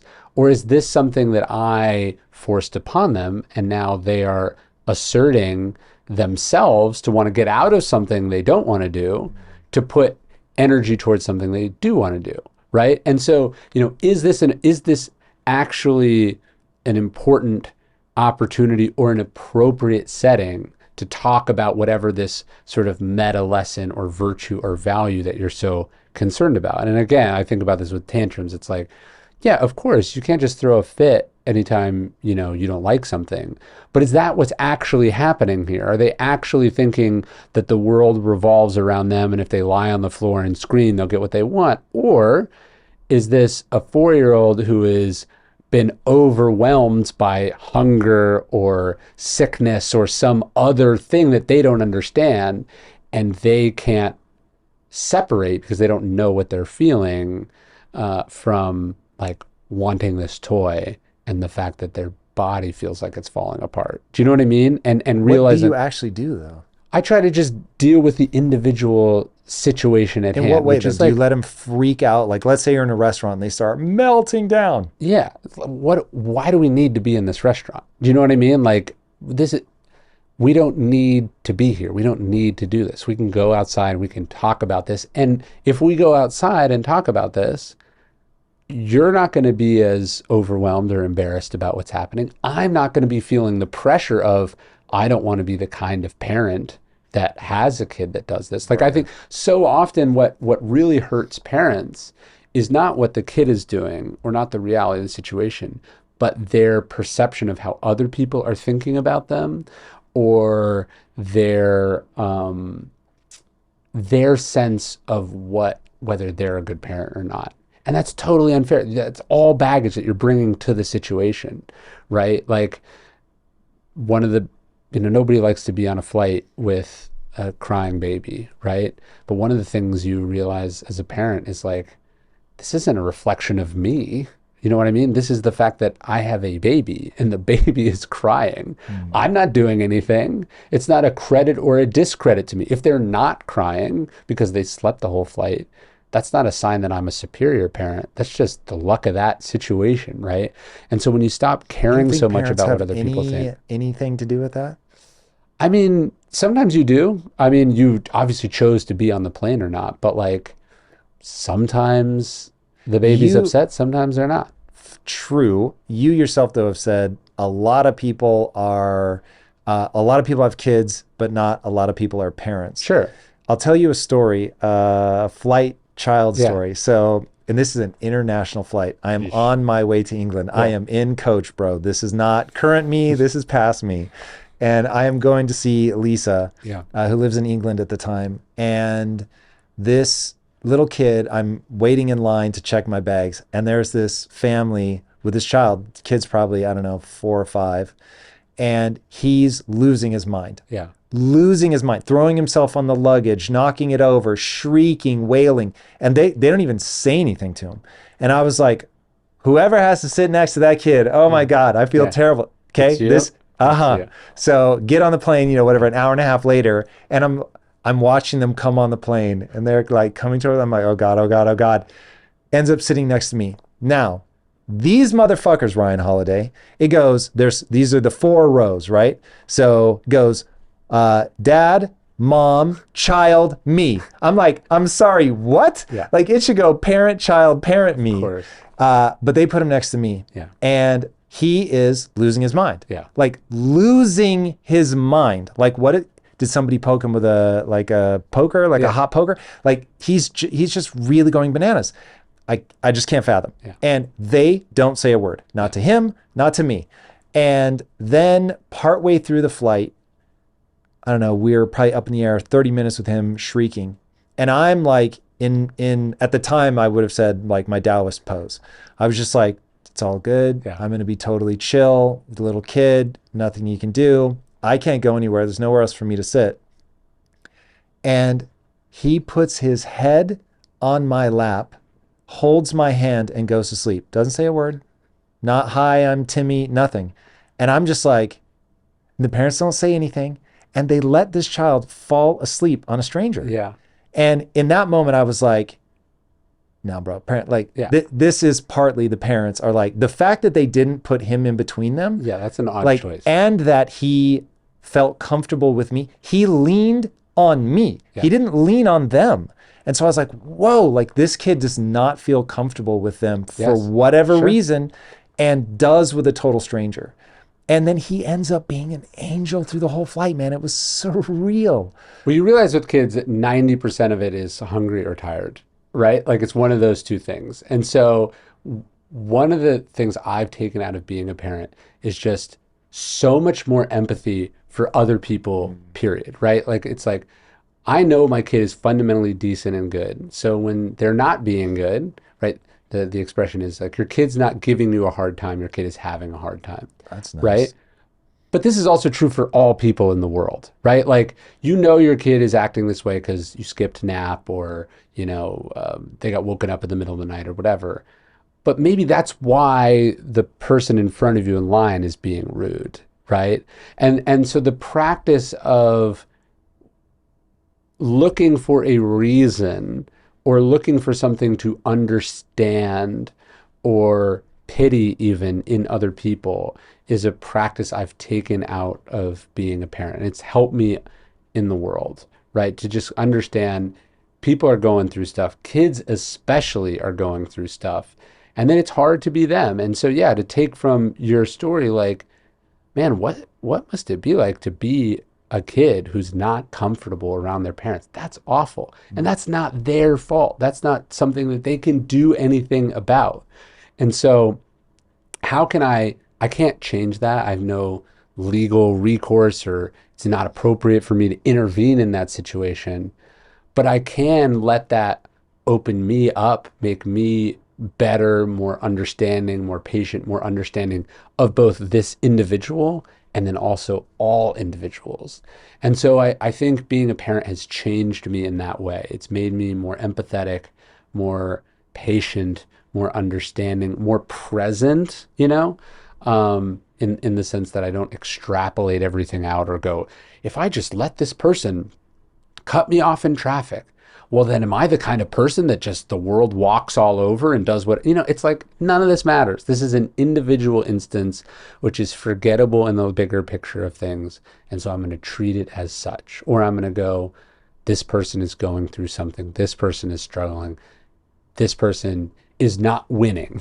They may be cutting me off here, but I have I'm getting a way better end of this deal, and that I get to be me and they have to be them.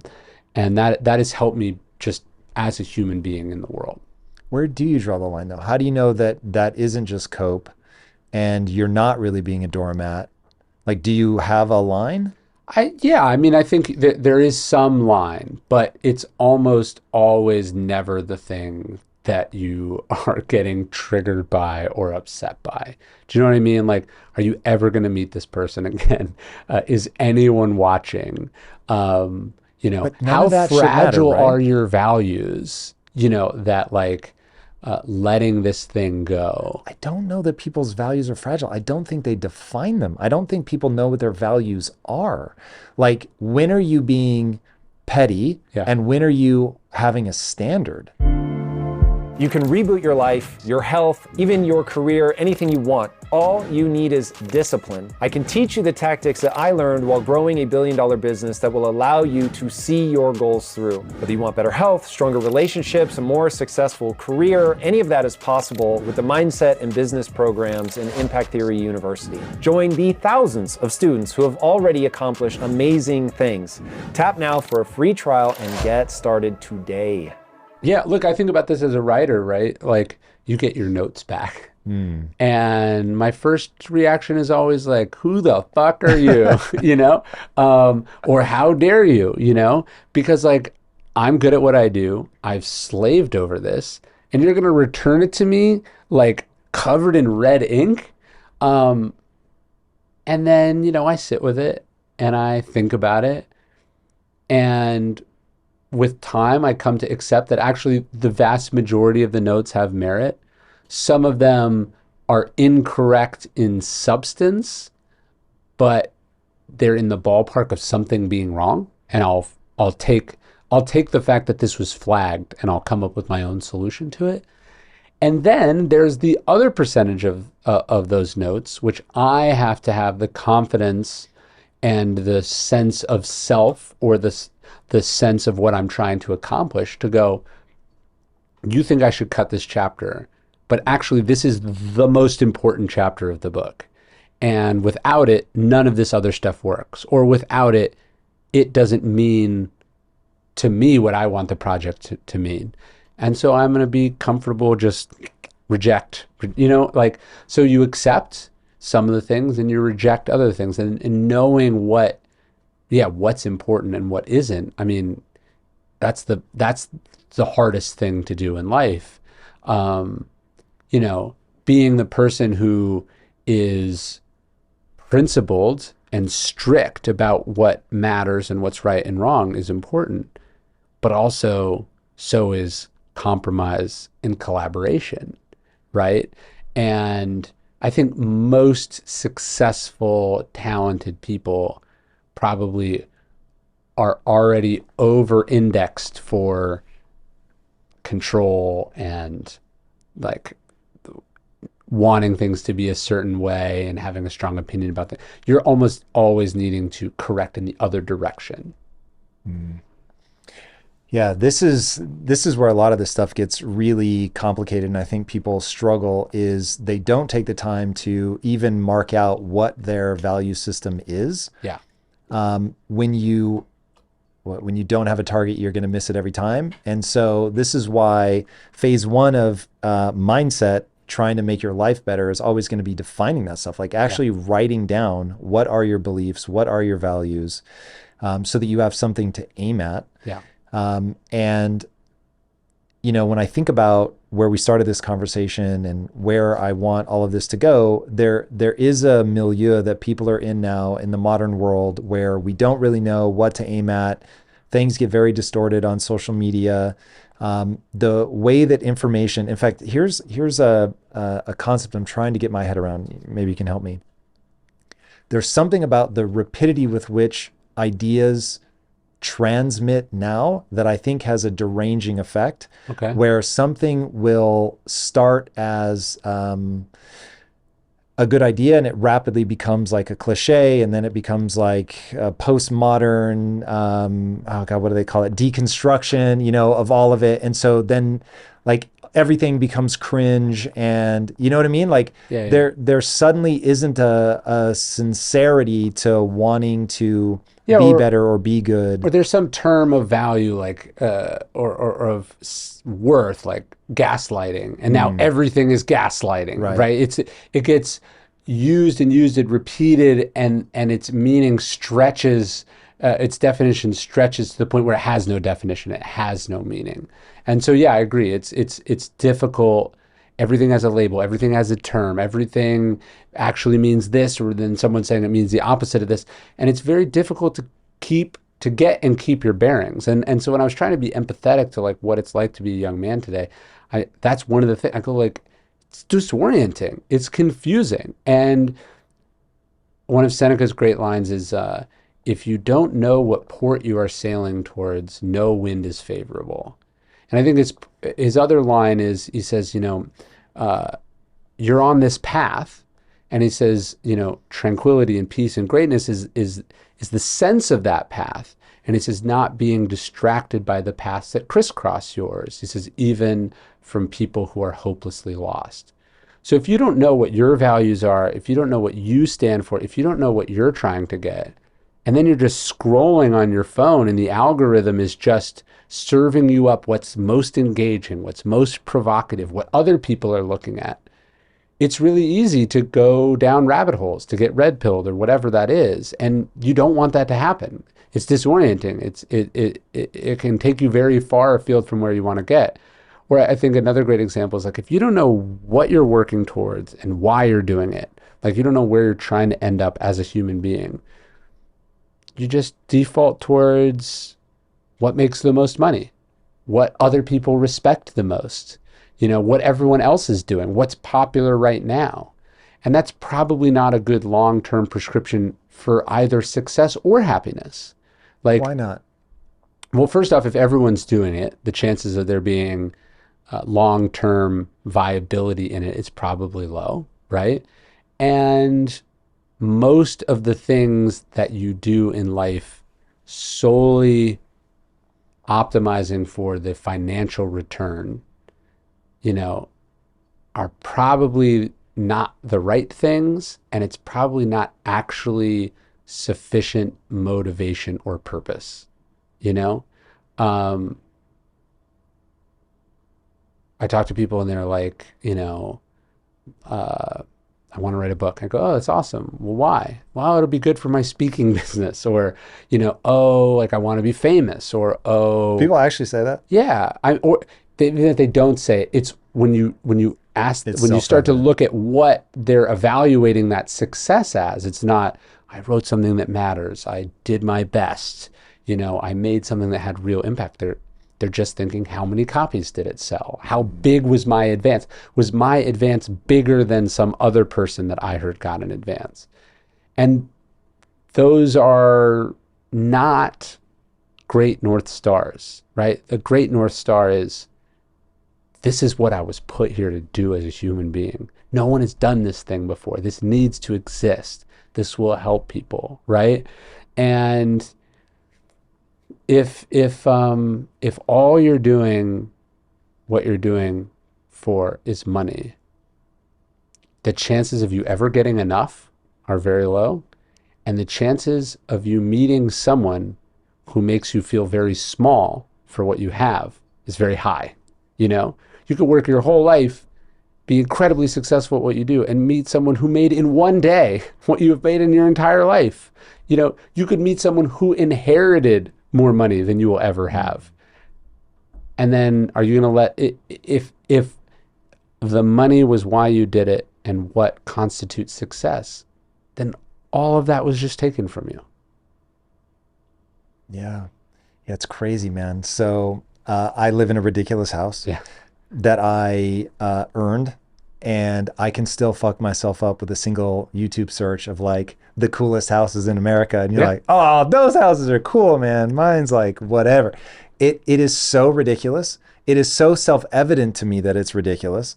But nonetheless, I'm like, wow, there really is like some bizarre lizard part of my brain that cannot help but compare myself to others. Yeah. And whenever that comparison comes up empty, like it takes conscious effort to reorient myself. But it's in those moments that I realize if I did not have a North Star that I can write down and be like, this is what I'm trying to do, this is what I choose to judge myself against, I would be in despair. Yeah. And I'm very grateful that I learned quite early that money didn't change my insecurities. Sure. And that You can't fix internal feelings or inadequacies or doubts or insecurities with external accomplishments Facts. or accumulations. Just will not happen. And it is very hard to recognize that without going through it yourself, which is the sort of hilarious thing about life. But once you learn that, then you can start putting yourself on a better path. But my punchline is there is a better path, but no one's going to end up on it by accident. Yeah. You know Gabor Mate, right? Mm-hmm. All right. So I want to go back to the idea of addictions and how people end up getting trapped. Because if I can get trapped that easily in comparing my house to other people, I know how easily other people are going to be getting trapped. Sure. Gabor Mate talks about addictions in life. They are covering up a trauma, just period, end of story. Yeah. I don't know that I agree with that. I think that there might be something deranging in culture. And look, I think life has always been hard. So I'm not saying this is a uniquely difficult time. I just think it's difficult in a unique way, if that makes sense. Yeah. And so no matter, in fact, I would rather be born now than any other time in human history by a country mile, despite AI and all of the insecurities and everything that we're going through now. But having said that, I do think that there are these sort of weird, deranging things that lead to things like death of despair, drug addiction, OnlyFans porn, social media doom scrolling.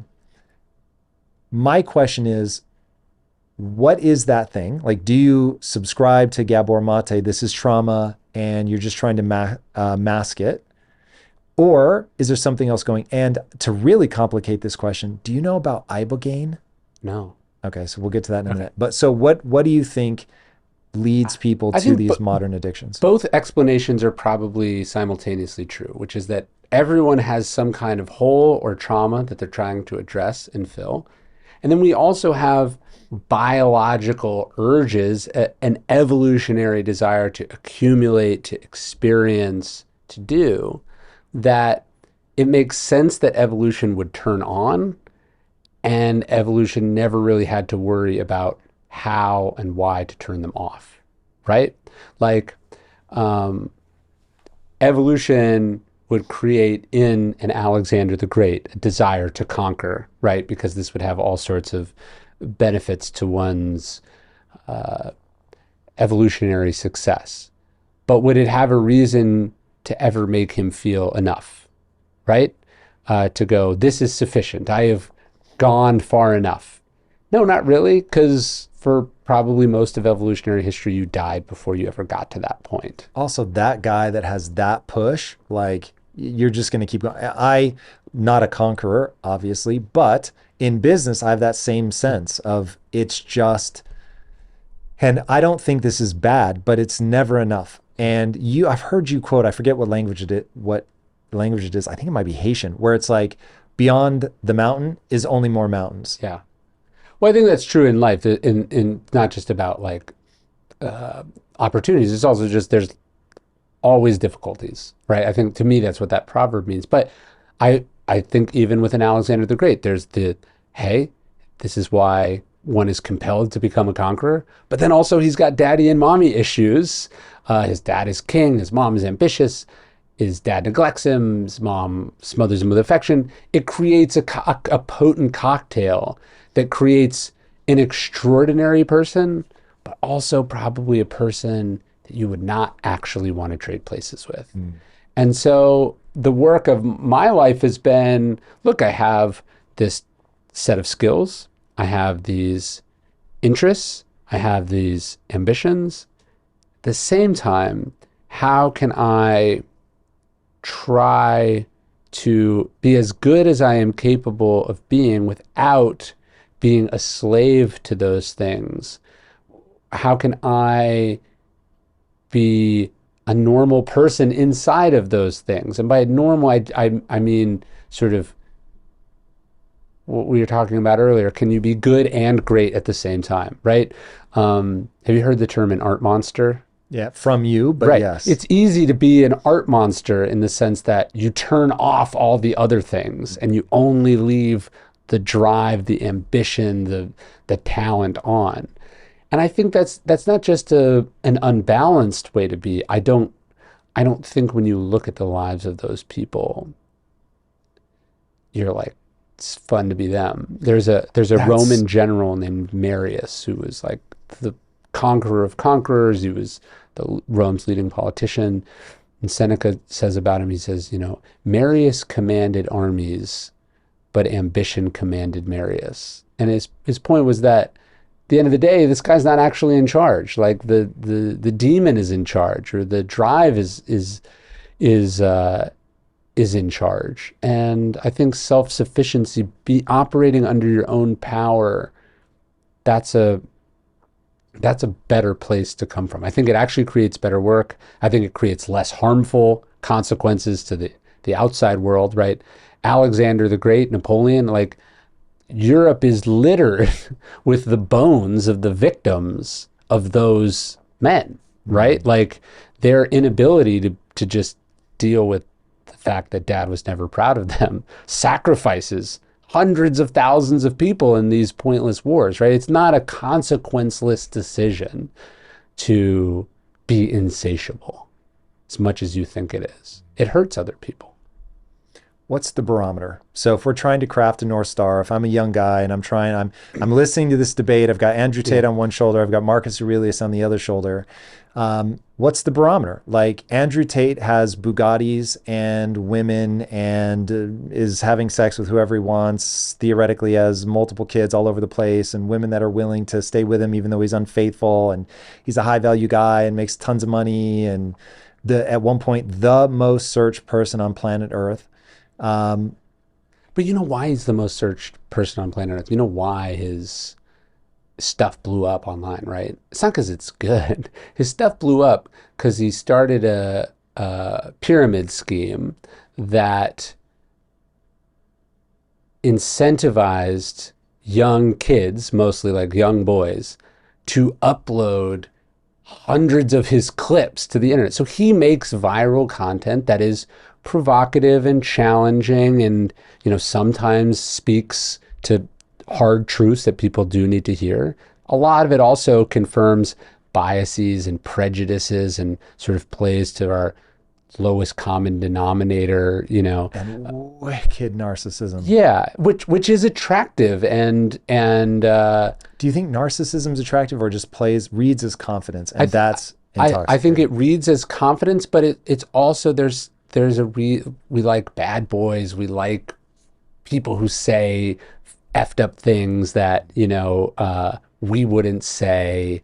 We like mischievousness. We like anti-heroes, right? So he makes content that people want, but then he took hundreds of thousands of dollars or millions of dollars of other people's money, and then in exchange tricked them into propagating his content, right? And so, I think one of the tricky things about narcissists and egotists is that it's not an accurate picture of reality. I'm sure I've met some extremely wealthy, extremely successful, extremely powerful people. I don't see them driving Bugattis. I don't see them bragging about how many people they're sleeping with. I don't see them anywhere, actually, right? Like most of the truly powerful people in the world want to keep as low profile as possible, Tell right? that to your boy Elon Musk. Homeboy is like out there. I would argue that something broke in that guy's brain, and Really? that I wouldn't want to trade places with that guy for all the money in the world. You would get all the money in the world if you traded places with him. So it's true. But I don't want to lose sight of the barometer. Of course, What's the barometer? So if it isn't money and women, then it's are you making? I think a couple things. I sort of evaluate my life or measure my life built around a couple things. One, am I realizing my potential? Like what the unique DNA, circumstances, experience, talents I have. So get as good as you can possibly get. Yes. What is the thing you were put here to do, and can you extend that out as far as it can reasonably go, right? Am I making a positive impact on the world, right? Like if everyone was doing what I was doing, would that work, right? You know what I mean? Like, am I part of the problem or am I part of the solution? That's kind of one of the metrics that I look at, right? Like, but even that makes a huge leap around this barometer. So making the world a better place. So just to keep challenging this idea, I don't know if he actually believes it or again, if he's playing a character, but Tate is going to tell you that he has made the lives of countless people better. Sure. But if it balances out with the fact that you keep women locked in a house and, take a percentage of their sex worker earnings, See, that's where I think we can get really specific. So the thing that makes Tate all an illusion for me and why I just do not encourage people to listen or to follow that path is that the thing that he monetizes is vice-laden in and of itself. And so when you think about, okay, like, is OnlyFans going to be the thing that you want to help people get better at, knowing that the people that are using it are in the darkest place possible in their life? Yeah. And so if I step back and look at that, that's where I go, okay, my internal barometer is, take, for instance, what we did at Quest. It was like, I was showing up every day for my mom and my sister. They had been morbidly obese my entire life. I wanted to make food that they could choose based on taste, and it happened to be good for them. And I made sacrifices that cost me a lot of money to make sure that if they ate those products, that they really were going to be moving in a better direction. And that was hugely important to me, and it became the way that I really looked at things. Same thing at impact theory, right? I've always said, look, I'll slide to neutral because I want everything that we put out to be empowering, but I would slide to just entertainment if that meant I could avoid going out of business. But I would never go to the point where I felt like if somebody takes the advice, and this is just how I think about it, if you take the advice of one of our mentor characters, it should make your real life better. Yeah. And if that is anything other than neutral, like, you're not going to see me do stories about somebody where if you were to emulate their behavior, your life is going to be trash. So at some point, like, you have to have a thing that is like, okay, this is my barometer of whether I'm doing the thing that I wanted to do. In fact, here's how I explain it in business. Boys and girls at home, hear me when I say that you have to, when you're trying to do something grand with your life, you must call your shot and say, I'm trying to do this thing. Yeah. And this is the metric by which I will judge whether or not I have done that thing. You need to say it ahead of time so that you don't fool yourself and start bullshitting yourself about whether you're doing that thing or not. Because it's very easy if you're failing and you didn't lay out a metric. Am I really failing? Because I didn't have a metric. So for me, it's like impact theory is here so that if you take our advice, the advice of our mentor characters on the entertainment side, or in these interviews, that it will actually improve your life as determined by that formula that I laid out for fulfillment. Yeah. I think this is another part of it. It's not just am I part of the problem or the solution, but like, am I acting with honesty, good ethics, decency, how am I doing what I'm doing, right? Another problematic character, but I was at American Apparel for a long time, and I remember someone was proposing to Dove that he could like move the factory overseas and, make more money or something. And he said, if all I cared about was making money, I would have become a drug dealer. And I remember thinking about that because it's true. Like, you chose what you chose because you cared about something other than just making money, right? Or you would have chosen the kind of things that make the most money, right? Like, for me to choose to be an author, I've already made a decision that like making lots of money is not my number one priority. And then to write about an obscure school of ancient philosophy, I've now doubled down on this choice, right? I'm not saying I can't be successful at what I do. I have been successful at it, but I made a bunch of choices that put a large financial ceiling on what I'm doing in a way that I'm totally good with, because to break through that ceiling would require me to do things that I'm not comfortable with, that I don't think are right. So I have like a little note card on my desk, because it's what's unusual about what I do is I write about this ancient philosophy that I did not create, that I don't have any ownership of, and that I don't see myself as adding anything new to, but as explaining and popularizing and making accessible. That's what I feel like I'm good at doing, right? I tried to read Marcus Aurelius and I couldn't, but I've read your books and they're super helpful. That's what you just described as me succeeding at what I set out to do. So that means a lot to me, more than selling lots of copies or getting a large advance. That's what I had an experience with Marcus Aurelius' meditations that touched me personally. And I thought, I want to give people that experience that they couldn't get by me just saying, read this book, right? And so I have a note card on my desk and it says, am I being a good steward of Stoicism? Yes. So perfect. The videos that I make, like there's videos I could make that I know would do better than the videos I am making. I don't make those videos because I don't think it's appropriate. It's not what I want to do. It's not what gets me excited. I could have people on my podcast, or I could write my books in a certain way, or I could sell things or price things at different ways that would allow me to make more money, but would not be being a good steward of this thing that I wouldn't say I was entrusted with, because no one gave it to me, but that it has fallen in my lap. And so I think about this with like, who makes the products that I make? Where is the factory, right? How much am I charging? What is the pitch, right? Like, am I hitting triggers that manipulate people into doing what I want? Or am I just persuading them to do something that's good, right? Like, there's all these ethical questions about how one does what they do, not simply what they do and how much they're trying to do, but how you do what you do. And I think that's a really important part of the barometer, because you could do things that make you more successful, that make you more well-known, but you're eroding your sense of self in the process. You're eroding your ability to look in the mirror and go, I'm proud of who I am and what I do. And I think that's a short-term trade-off with real long-term consequences. Let's look at it in terms of the building a YouTube channel is a great example, since we've both done that. So before we started rolling, we were talking about audience capture and how quickly you can become a servant to the algorithm. Or a parody of yourself. Wow, really well said.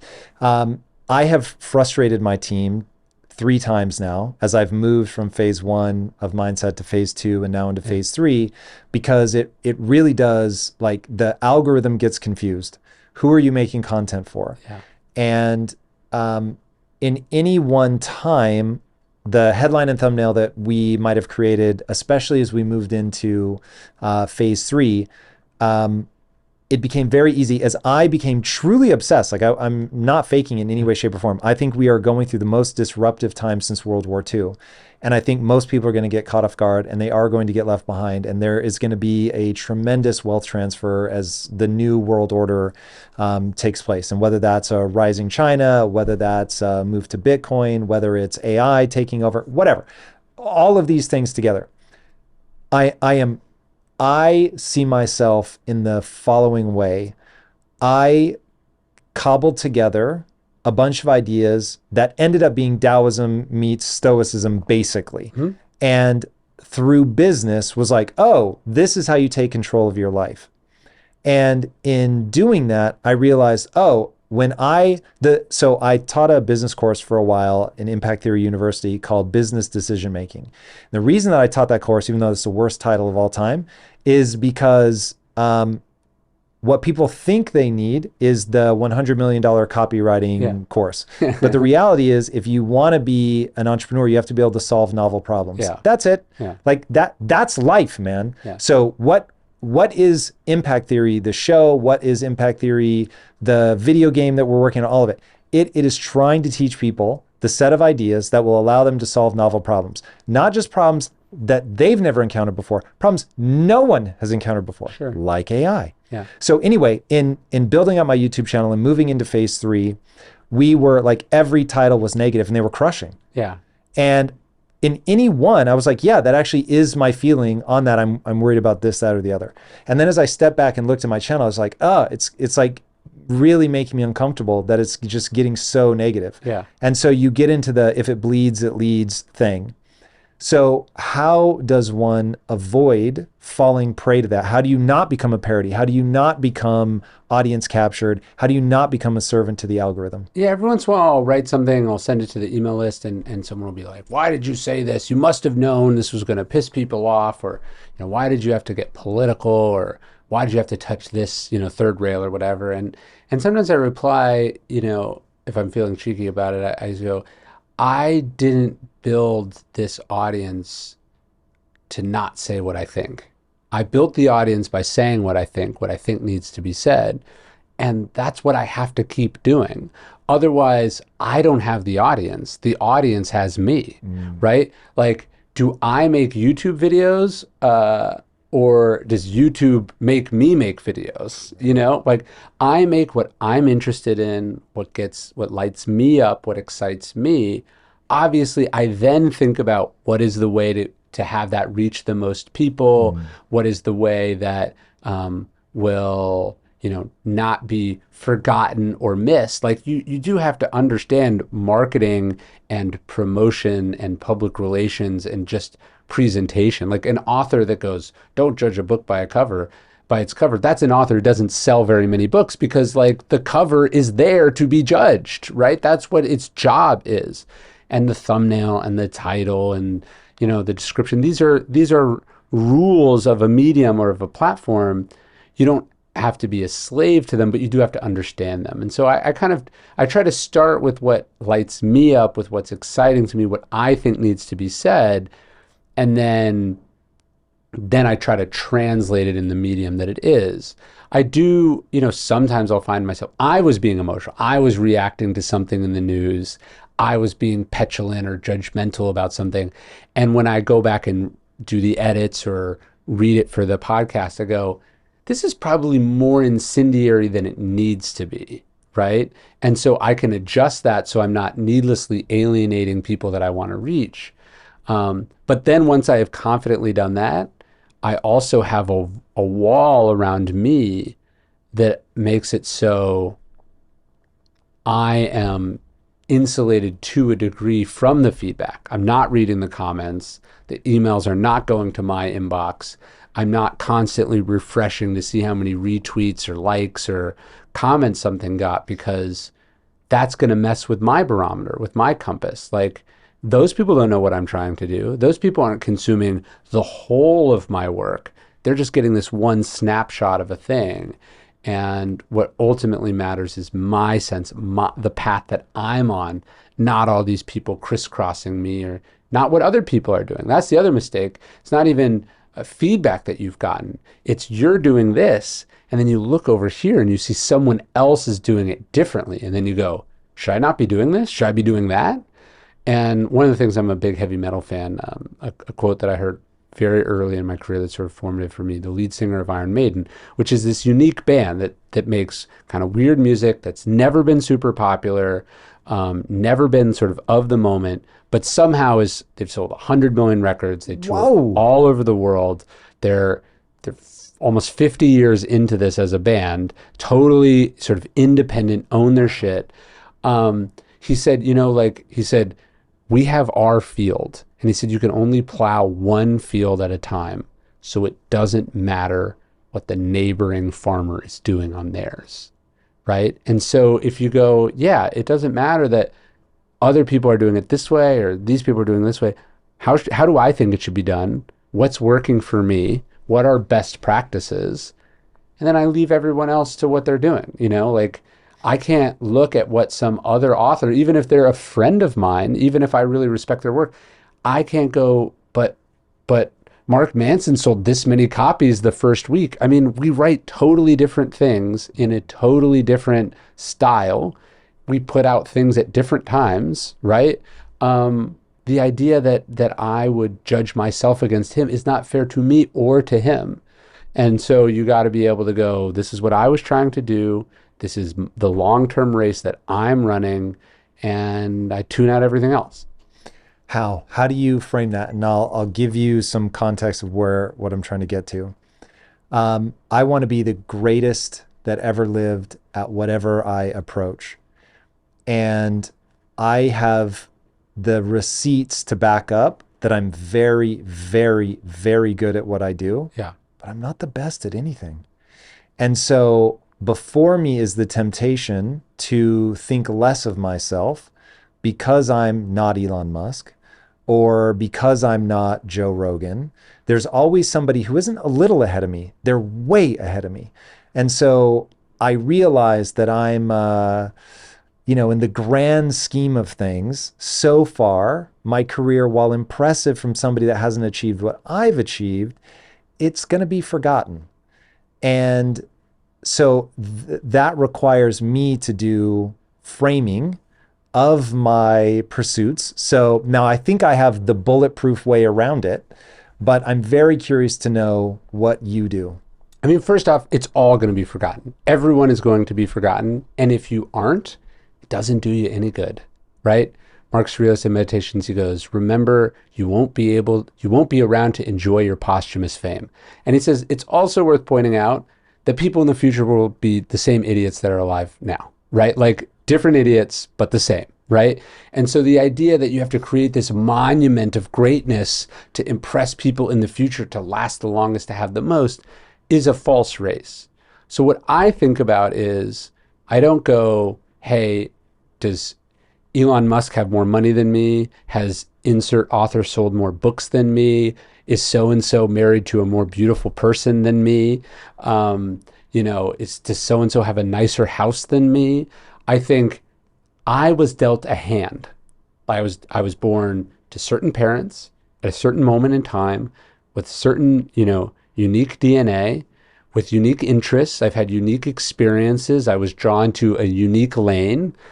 And the vast majority of that stuff was not in my control. What is in my control is, did I get the most out of that hand that it was possible to get out of that hand, right? Elon Musk was born to a dad who owned an emerald mine. Were you born to a dad that had an emerald mine? Were you born with his natural genius at science or math, right? A whole bunch of things. So it's insane that you would be comparing yourself to this person, not just because you started at different places, like you didn't start at the same finish line, you didn't start at the same starting line, but you're also aiming at different finish lines, right? And so what I think the race is, it's to realize your potential. It's to make the most out of what you have. So I think success is, or you think about your tombstone, it's like, he did everything he could with what he had, and you have, you know what I mean? Like, are you going to compare yourself against someone who has a bigger podcast but didn't start a multi-billion-dollar nutrition company? That's Yes.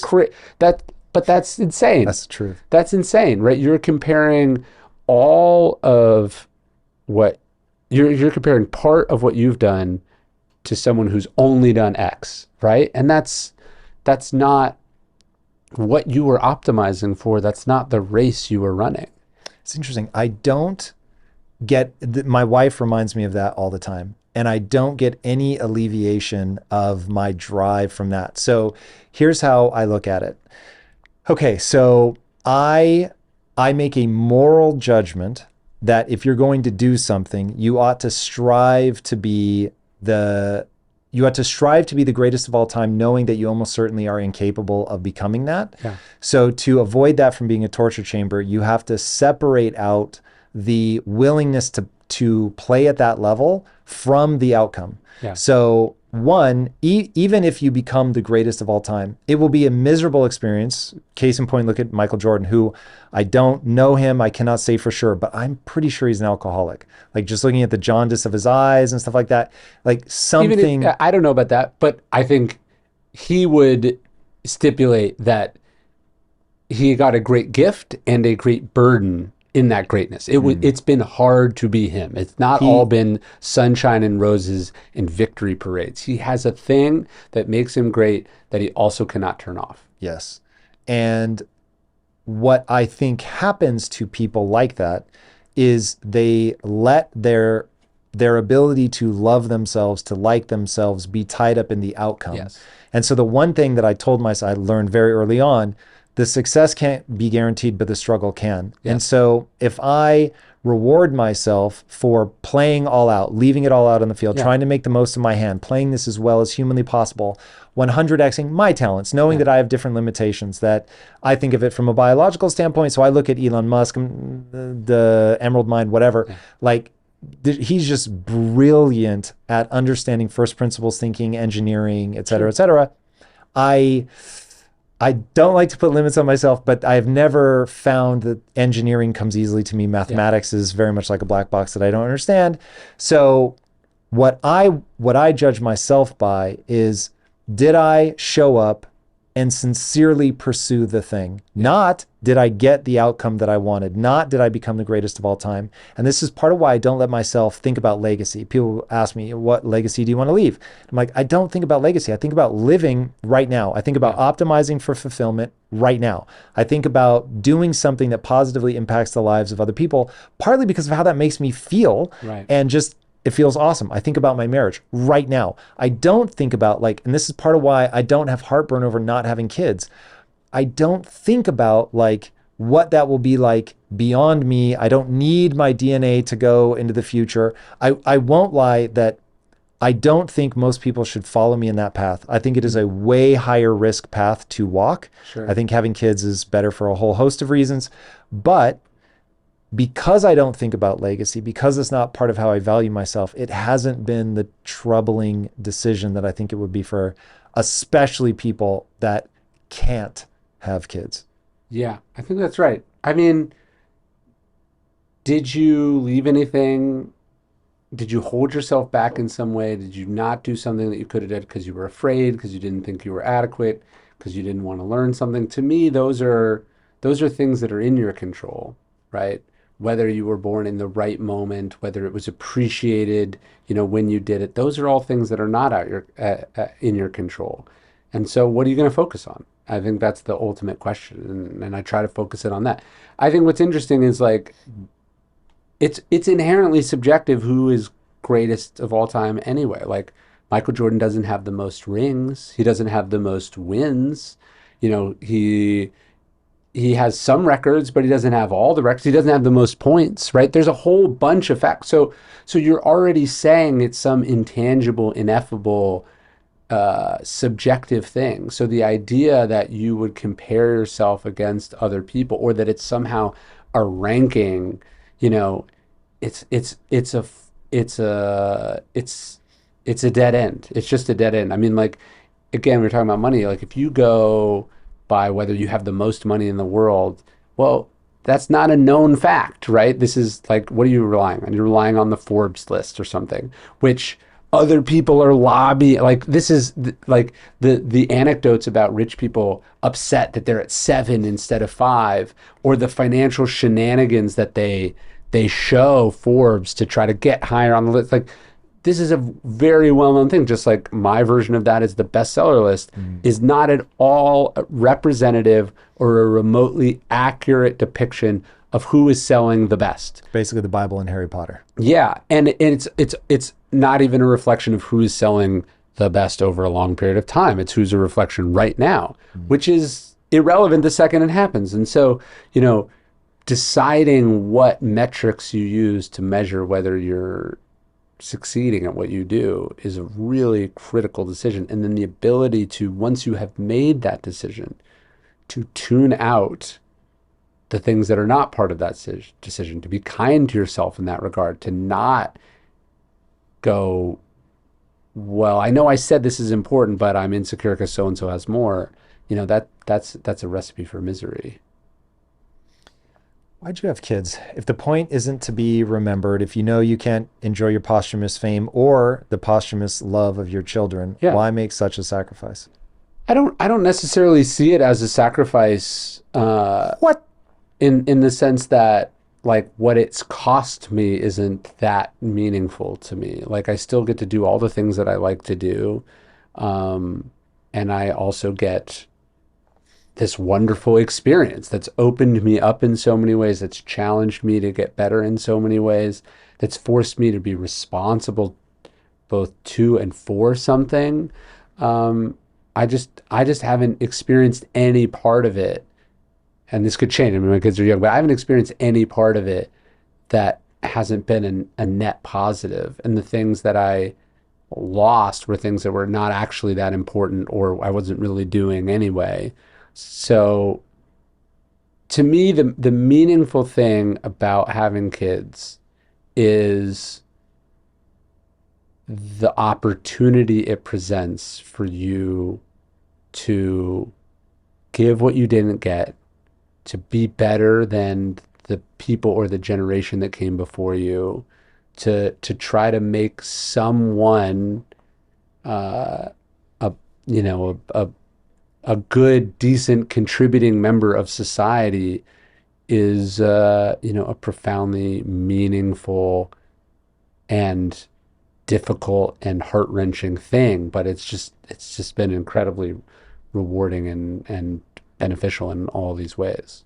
When you think about Stoic life or putting together a philosophy that's going to allow, because ultimately all of these philosophies are about the self.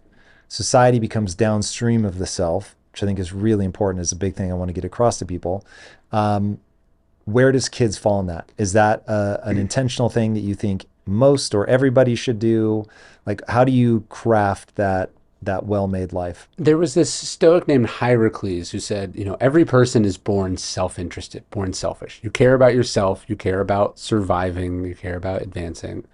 And then he said, that's like sort of the first circle, the first ring. And then there's the ring of your family members, your offspring. There's the people who live near you, the people who look like you. There's your country, there's the continent you're on. There's these sort of concentric circles that get bigger and bigger. And he said the work of philosophy of life is about pulling these outer rings inward, right? About caring about and contributing to more and more as you go. And I found that to be really meaningful and purposeful, that you have this inherent selfishness, this biological urge towards self-preservation and self-advancement, and you could build your life around that, I guess.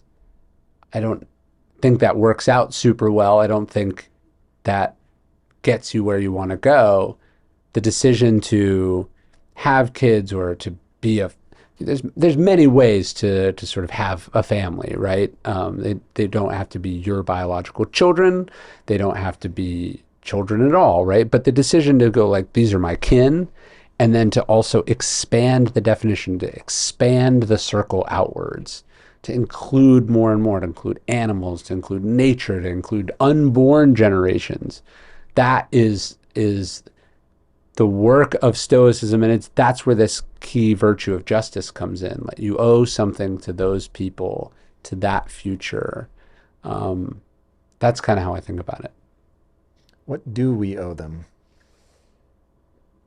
To leave it better than you found it, Have you heard that Greek expression, a society is great when men plant trees in shade they will never know? Did you kick the can down the road, or did you plant a tree that would make things better for the future? I kind of think about it like that. How do you navigate when people don't agree on what a better future looks like. So you've got somebody like Elon Musk who wants to go to Mars and they think interplanetary species, absolute must.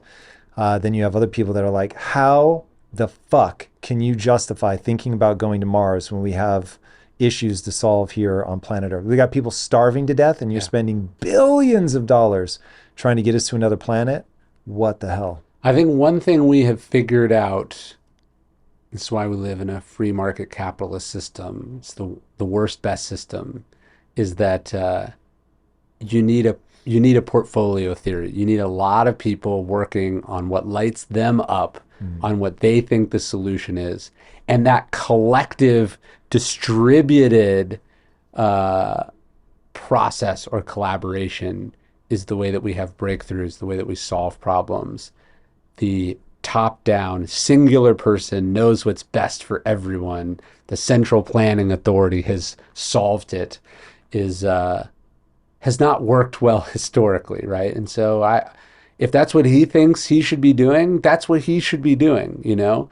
And if you think, you know, raising money to distribute malaria nets in Africa is the best way to alleviate human suffering, and you have a talent or affinity for doing that, like, that's what you should be doing. And I know what I feel like I should be doing, and I hope everyone can figure out what they think they should be doing, and that's what we need everyone to be doing. That's the only way you can screw up, is by doing the opposite of what you deep down know what you should be doing, or you don't do anything. You feel like you don't have a person. You know, you do. I believe It's a great quote along those lines. I forget who said this, but ask not what the world needs. Ask instead what makes you come alive, because what the world needs is more people who've come alive. That's right. I thank my students a lot in Impact Theory University with that line. Like, you know, I'm just so grateful that they come there to invest in themselves, that they're trying to find that thing that lights up their day, and that they spread that. Now, what do you think about the divide in the country where we're getting the sense of like, no, the way I think is right, the way you think is wrong, and there's like this real sense of othering? Yeah, I mean, I guess that's probably always been there. I think that's why we have a political system that makes it very hard to get an overwhelming majority, right? And what that's supposed to force is compromise, right? It's supposed to create the need for coalitions and compromising, and it's supposed to create a system that doesn't stagger to the left when you have a Democratic president and stagger the opposite direction to the right when you have a Republican one, but that for all the changes, it actually stays pretty stable. And I think the founding fathers were very, very genius. Like, gridlock is a feature and not a bug of the American system. And I think you saw during COVID the flaws of the American system, but then over a long enough timeline, we did pretty good, you know? Sure, it was easier for China to do certain things, but then it made it harder for them to do other things. And I've come to understand that that's how the American system works, and that there's basically been no moments, excepting a few very grave crises, where it ever really worked in the sense that, like, it's easy to pass laws, easy to make changes, easy to reimagine and change things. It's not supposed to be that way. Now, there are, I think, some very real problems, and we are facing a real erosion of democratic norms. I mean that not in the political party sense, but in the sort of fundamentally how the system's supposed to work, and what some of the unwritten rules are, and what good faith in that system is, even when one has disagreements that I'm worried about and alarmed by, for sure. But I also have some faith that over a long enough timeline, it corrects. Why did Socrates hate democracy? Socrates lives in a time of 30 tyrants, right? Basically, Athens is at war with Sparta. Sparta ultimately wins this war. It's a topsy-turvy time. It didn't have the evidence that we have now of not just the flaws of the other system, but the sort of long-term durability and viability of the democratic system, that it is the best worst system, you know. There is something fundamentally crazy about democracy that says, hey, everyone, brilliant people and idiots, deserve an equal say in how things go, right? That's crazy. I'm writing about Harry Truman right now in the book that I'm working on now. And like, Really? Harry Truman was basically a regular ass dude from small town America that ended up the president of the United States. And it was a remarkable test of the system. Also a remarkable test of virtue. This is a guy who Why was he the remarkable test? How did he become president? I mean, he basically was county judge. Then he ran for Senate. He's kicked upstairs. He basically is anointed to the Senate by a corrupt political boss who was tired of dealing with Truman's honesty at the local level. He thought, if I can get this guy out of Missouri, he will cause less problems for me than if he is here. So Truman gets sort of kicked upstairs to the Senate. He has a couple sort of moderately, unremarkable moments. And then he's picked as FDR's running mate. He never went to college, had no formal training in anything. He's a veteran in World War I. He's still paying off his debts from a failed business when he's elected to the U.S. Senate, which he felt honor bound to continue to pay. He never takes a bribe, never is engaged in any sort of the corruption of the time, doesn't cheat on his wife. He's just an honest dude. FDR probably picked him because he thought he wasn't a threat. And then FDR suddenly died. And now this guy is not only the president of the United States, he is the sole possessor of atomic weapons at the most pivotal moment in U.S. history. That's insane. That's insane. Like the fact that Marcus Aurelius is, the emperor, and it's not what I just described to you about Harry Truman is not that much more or less insane than let's just pick the firstborn son of the current leader to be, you know what I mean? Like, Right. It's insane. It's insane. And yet it seems to work less bad than the other ways of doing it. But I just think it's important when we look at the ancients and we look at their political theories, like these were people who'd not yet come to the conclusion that we didn't come to here in America until the 1860s, that it's wrong to own another human being, or that women are equal to men, which took like another 100 years, right? Or that, people should be able to say what they think without fear of consequence, or that people should be able to do what they want to do with their life. Like that you shouldn't have to do what your dad did, that you should be able to move where you want and live how you want and love how you want. It's important that we realize, although the philosophers sometimes hinted at, these were like hard-won, hard-fought innovations. Like we didn't become a true multiracial democracy in this country. And I know we're not technically a democracy, but we didn't become anything close to a one person, one vote, you're free to do and live and be how you want until the passage of the Civil Rights Act. And if you were a gay person, much later than that, we're talking like within the last 10 years, could you legally marry the person that you want to marry? Or within the last 20 or 30 years, have access to certain kinds of birth control, or move and live how you want. Like this is an ongoing process. It is a procession of torch passing and breakthroughs and changes that is shockingly new and continues. And it's not necessarily a straight line. I mean, we stagger backwards and fall, and I think if we see it that way, it also becomes imperative for us to be engaged and involved. I was just going to ask, that's sort of the culminating thing. So part of the takeaway that I have with Socrates and why he hated democracy was they voted to kill him. So that's obviously, you're going to have certain beef with a system that can do that, where it can create a little bit of mob rule, especially if it's a true one-to-one democracy versus like a representative democracy like what we have.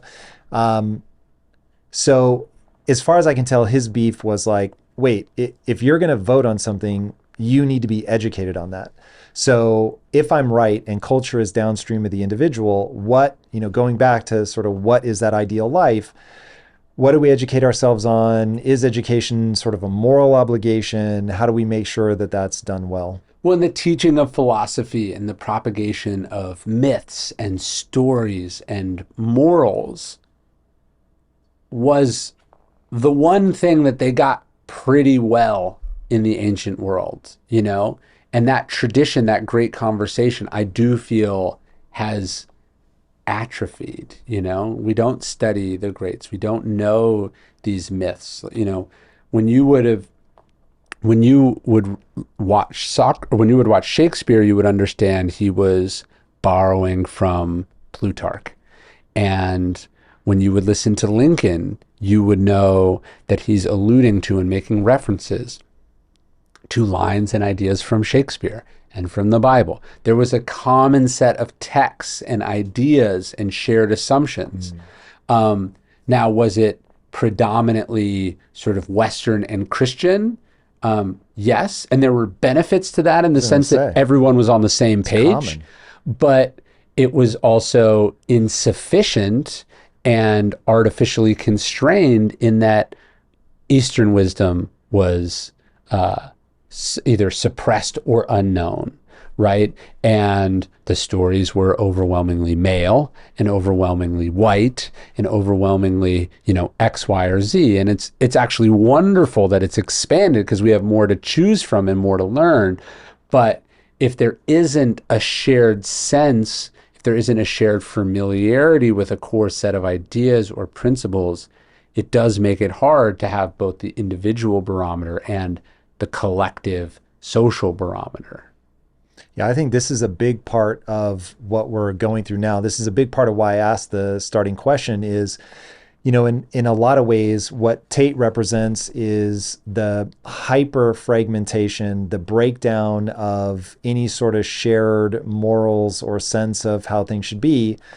And when that all begins to break down, then you get this unmooredness of people not knowing what they should be aiming at, we not having a common sense of things ought to be this way. And part of what I worry about in the modern world is that velocity of ideas that I was talking about. So when you get a breakdown of religion, which again, I'm not religious, but I recognize the danger in not having shared narratives. Yeah. So you get a world where ideas travel with hypervelocity. They very quickly become sort of cynical takes on, and maybe there's a name for what you're talking about earlier, but that sense of everything has a name. And by giving it a name and I can put it in a neat little box, I feel like I understand it. But in reality, I've given a headline to something that's actually truly nuanced. And by cramming nuance into a headline, there's a breakdown of something that I haven't quite wrapped my head around, but that I really worry about. And as somebody who feels like my lot in life, the hand that I have been dealt is that of Salieri. Do you know okay, so my poor listeners have heard me talk about this so many times. There's a movie called Amadeus, which is about Wolfgang Amadeus Mozart. And he had a contemporary, this is a real guy. And Salieri, in the movie anyway, he laments to God. And the fact that you know Mozart, but you don't know Salieri, that already sets you up, especially when I tell you that I'm the guy that, wants to be the Michael Jordan. So Salieri laments to God and he says, why have you made me just good enough to realize I'll never be as good as Mozart? Yeah. Why couldn't you have made me bad at music so that I could be like everybody else and just love Mozart, or be as good or better than Mozart? But to make me just good enough to realize I'll never be as good is like this deeply troubling, dissatisfying thing. And so when you get this idea of, okay, there's all this tremendous nuance in the world, we are all grappling with trying to understand the nuance. But if you're like me, you're solieri. And so you're just good enough to realize, I don't know if I can comprehend all of this nuance, and I'm cramming things into headlines. And in cramming things into headlines, it becomes easier to hold on to, but it becomes more difficult to navigate the real world, which is truly complicated. And so as I think about this, phase 3 of how I am really trying to handcraft a life that is fulfilling, I mean, just to really put a fine point on it, you constantly butt up against reality. And we've talked about a lot of these things. So you're building a YouTube channel. You don't want to become a parody of yourself, but at the same time, you want to get as much reach as humanly possible. So how do you master the algorithm while still maintaining true to what you're trying to put out? And for people that don't know, you wrote a book called Trust Me, I'm Lying, which is actually how I came across you. And it's about media manipulation. And so seeing you, I'm sure, still be a thoughtful marketer, but yet abandon some of those less savory, tactics from your youth. And so just because you can doesn't mean you should. Yes, very true. And so anyway, getting back to this idea of hyper fragmented, you've got the breakdown of religion, hyper fragmentation, you have the headlineification of nuanced, complex ideas that manifest as these caricatures of somebody like Tate. So when you compare Tate versus Marcus Aurelius, to me, it's cram everything into a headline that's easily digestible in a clip on social media versus a guy that writes meditations, which is him writing to himself about how to be a better person. And so in the final analysis, for me, it's like all day, every day, I want to go back to this ancient wisdom of Marcus Aurelius to get back into the complexity of what real life is, to get into, from my frame of reference, to get into the messiness of biology, to understand that I have these subroutines, algorithms, I'll call them, running in my own brain that really dictate what the outcome will be of the ways that I move in my life. And if I align them, and look, there are ancient philosophies, whether it's Taoism or Stoicism, those feel like they are somebody going, what are the things that make me feel calm and centered in myself, that I have been good, that I have contributed? And the reason I harp on the biology is the reason you want to do those things. Because even if you look at a normal house cat, it will toy with a creature as it kills it, and then maybe it eats it, maybe it just leaves it for dead. Like, can you imagine like going and doing that to like a 7-year-old and like, oh, I'm just gonna break his arm and like drag him around for a while, and then like when I get bored or he's dead or whatever. Like, dude, you'd be the biggest sociopath in the world. And so knowing that there are like we're there, but for the grace of God go I, right? So we're like one minor step removed away from all that stuff.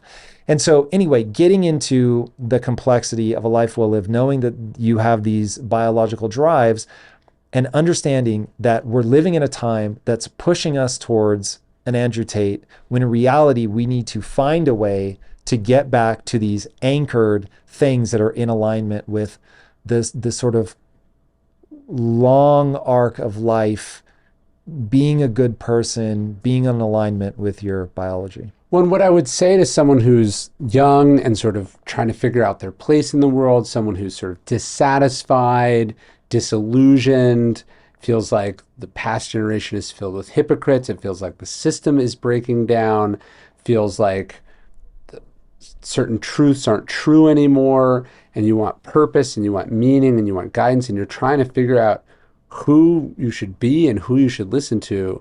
Like, some flashy random person on the internet is probably not it. What you need to know is that the smartest people who have ever lived have been asking themselves those same questions.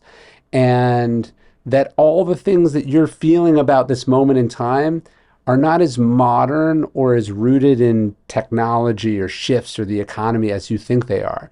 This is what human beings have been wrestling with since the advent of consciousness, right? Since we crawled out of the trees and the bushes or the water or whatever, and we're like, what? We have been wrestling with these existential questions about who we are, what we do with this life we're given, And what does it mean to die? And what does it mean to suffer? And what does it mean that people suck and are awful and are evil? That the good guys don't always win, that it feels like we're in decline. That is what they were talking about in the Renaissance. That's what they were talking about in the American Civil War. That's what they were talking about at the founding of America. That's what they were talking about in the Dark Ages. It's what they were talking about in ancient Rome and ancient Greece. As long as there have been humans, there have been people asking these questions. And the great philosophical texts, the great thinkers, have so much to teach you. And you should avail yourself. Seneca says, only those who make time for philosophy are truly alive. He says, and only they are truly wise because he says they annex into their own life all of the wisdom of the past, right? Like, you are struggling with these questions. You're not going to figure it out by yourself. And if you do, it'll take your whole life. You want to learn from the experiences and the struggles of others. And someone who's trying to get you into a pyramid scheme or telling you that it's going to be easy or that it's somebody else's fault, like, that also existed in the ancient world. They called them demagogues, right? There were tyrants in the ancient world. There were liars in the ancient world. There were sophists in the ancient world, which were a kind of philosopher who could make clever, persuasive, attractive arguments, but they would argue one thing to one group and then the next day argue a totally different thing to a different group. And that this battle between truth and what you want to hear, what's easy and what's hard, the higher self and the lower self, this is the battle of the human experience. And that philosophy is there to guide you towards dealing with that and towards human flourishing or the good life, or Stoics would say living in accordance with nature, like what you were meant to do, how you were meant to be. That's what philosophy is about. And that's what I try to popularize and make accessible in my work. But really what I'm doing is going, check out what these people said. Don't ignore the noise that's happening around you right now. Ignore, the attractive, flashy, controversial thing right now. And go to what's timeless and true and been, wrestled with for centuries. Well said. Have you seen the TV show The Bear? Of course. So I'm not surprised you say, of course. That to me really represents Stoicism. The sequence, I think if you're not with me yet, you will be when are you caught up? I only watched the first season. Oh my God, no wonder you're not convinced yet. All right, watch season 2. Okay. Without giving away the episode, I'll abstract it. So I've often been asked, hey, Tom, I'm really struggling with my kid. Like, they're 15, 16. They're just not doing anything productive with their life. Like, what do I do? And I'm like, look, there's only one way that I can think of to get somebody who's truly adrift and get them back on track. You're going to have to kidnap them. You're going to have to take them to a desert island or whatever, put them with a group of people whose respect they want to earn. Yeah. And then they will conform to the group. Yeah. And if you can, for people that don't know The Bear is an amazing show about the best chef, basically the best sort of young living chef. He is at a 3-star Michelin restaurant, and his brother, this is all the setup to the story, so I'm not giving anything away.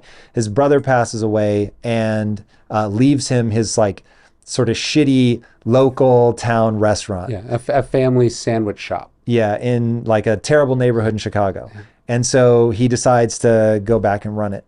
And he then brings with him the discipline of an ultra upscale fancy restaurant, which you see and you're like, whoa, this is like really militaristic, but it starts dealing with discipline and all of that. And dude, season 2 is going to blow you away. If you like season 1, you are going to love season 2.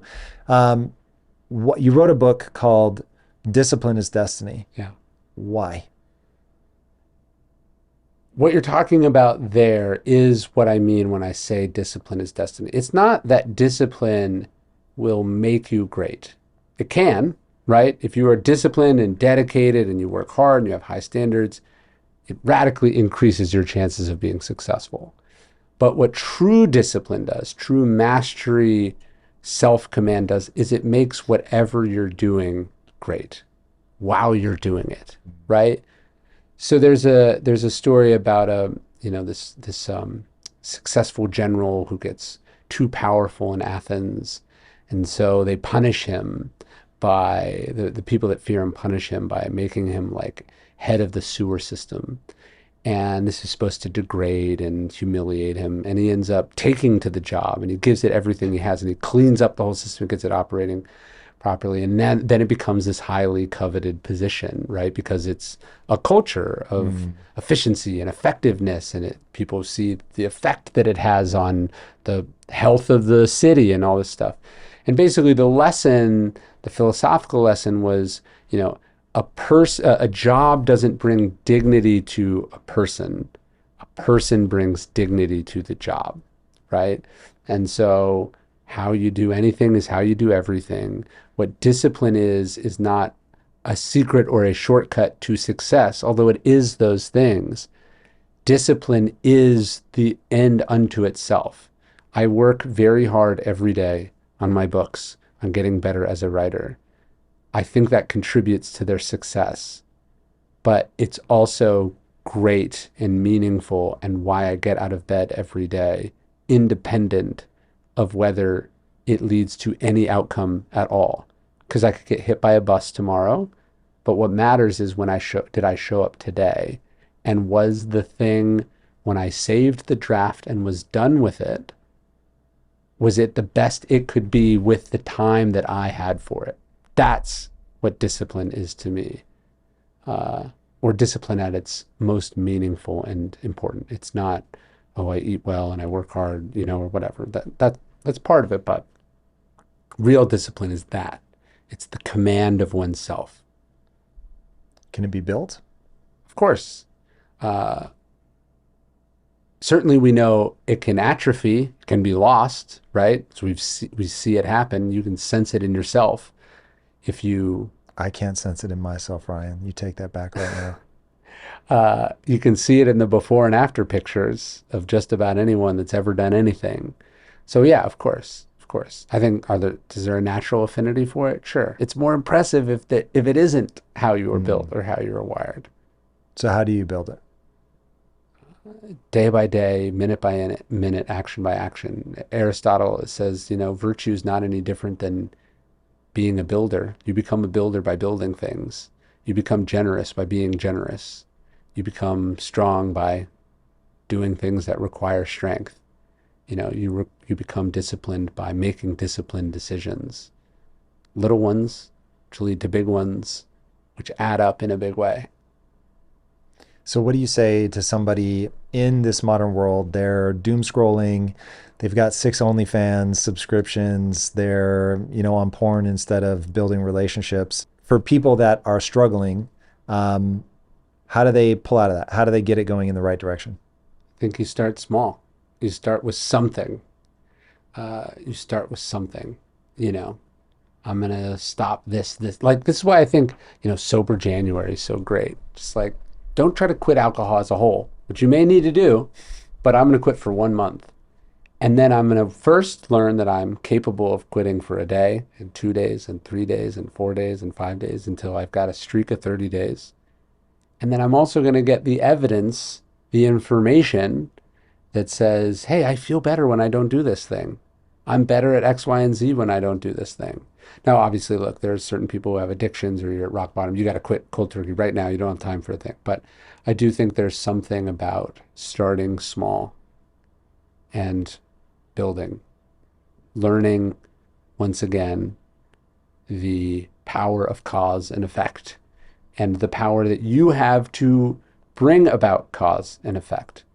And oftentimes when you see someone who is broken apart, who is failing, who is struggling, they have lost their faith in that thing. They have lost, it's been a long time since they had any evidence of their own human agency, their own power over their own life. And you got to start by reestablishing that somewhere, however small. I love it. Where can people follow you and drink up more of this wisdom? Daily Dad is the parenting thing that I write every day. So you can get that for free at Daily Dad or listen to it as a podcast. And then the Daily Stoic is the same thing, free every day. Goes out to 600,000 people all over the world every single morning. And then if you're watching this on YouTube, we're at Daily Stoic. I love it. Yeah. All right, everybody. If you haven't already, be sure to subscribe. And until next time, my friends, be legendary. Take care. Peace. To explore these ideas even more, check out my most recent conversation with Sam Harris. There was a pretty gnarly 1-2 punch between COVID and Trump that I really think caused a sense-making apparatus to fall apart in some way. Yeah. And when people act in a way that I don't understand,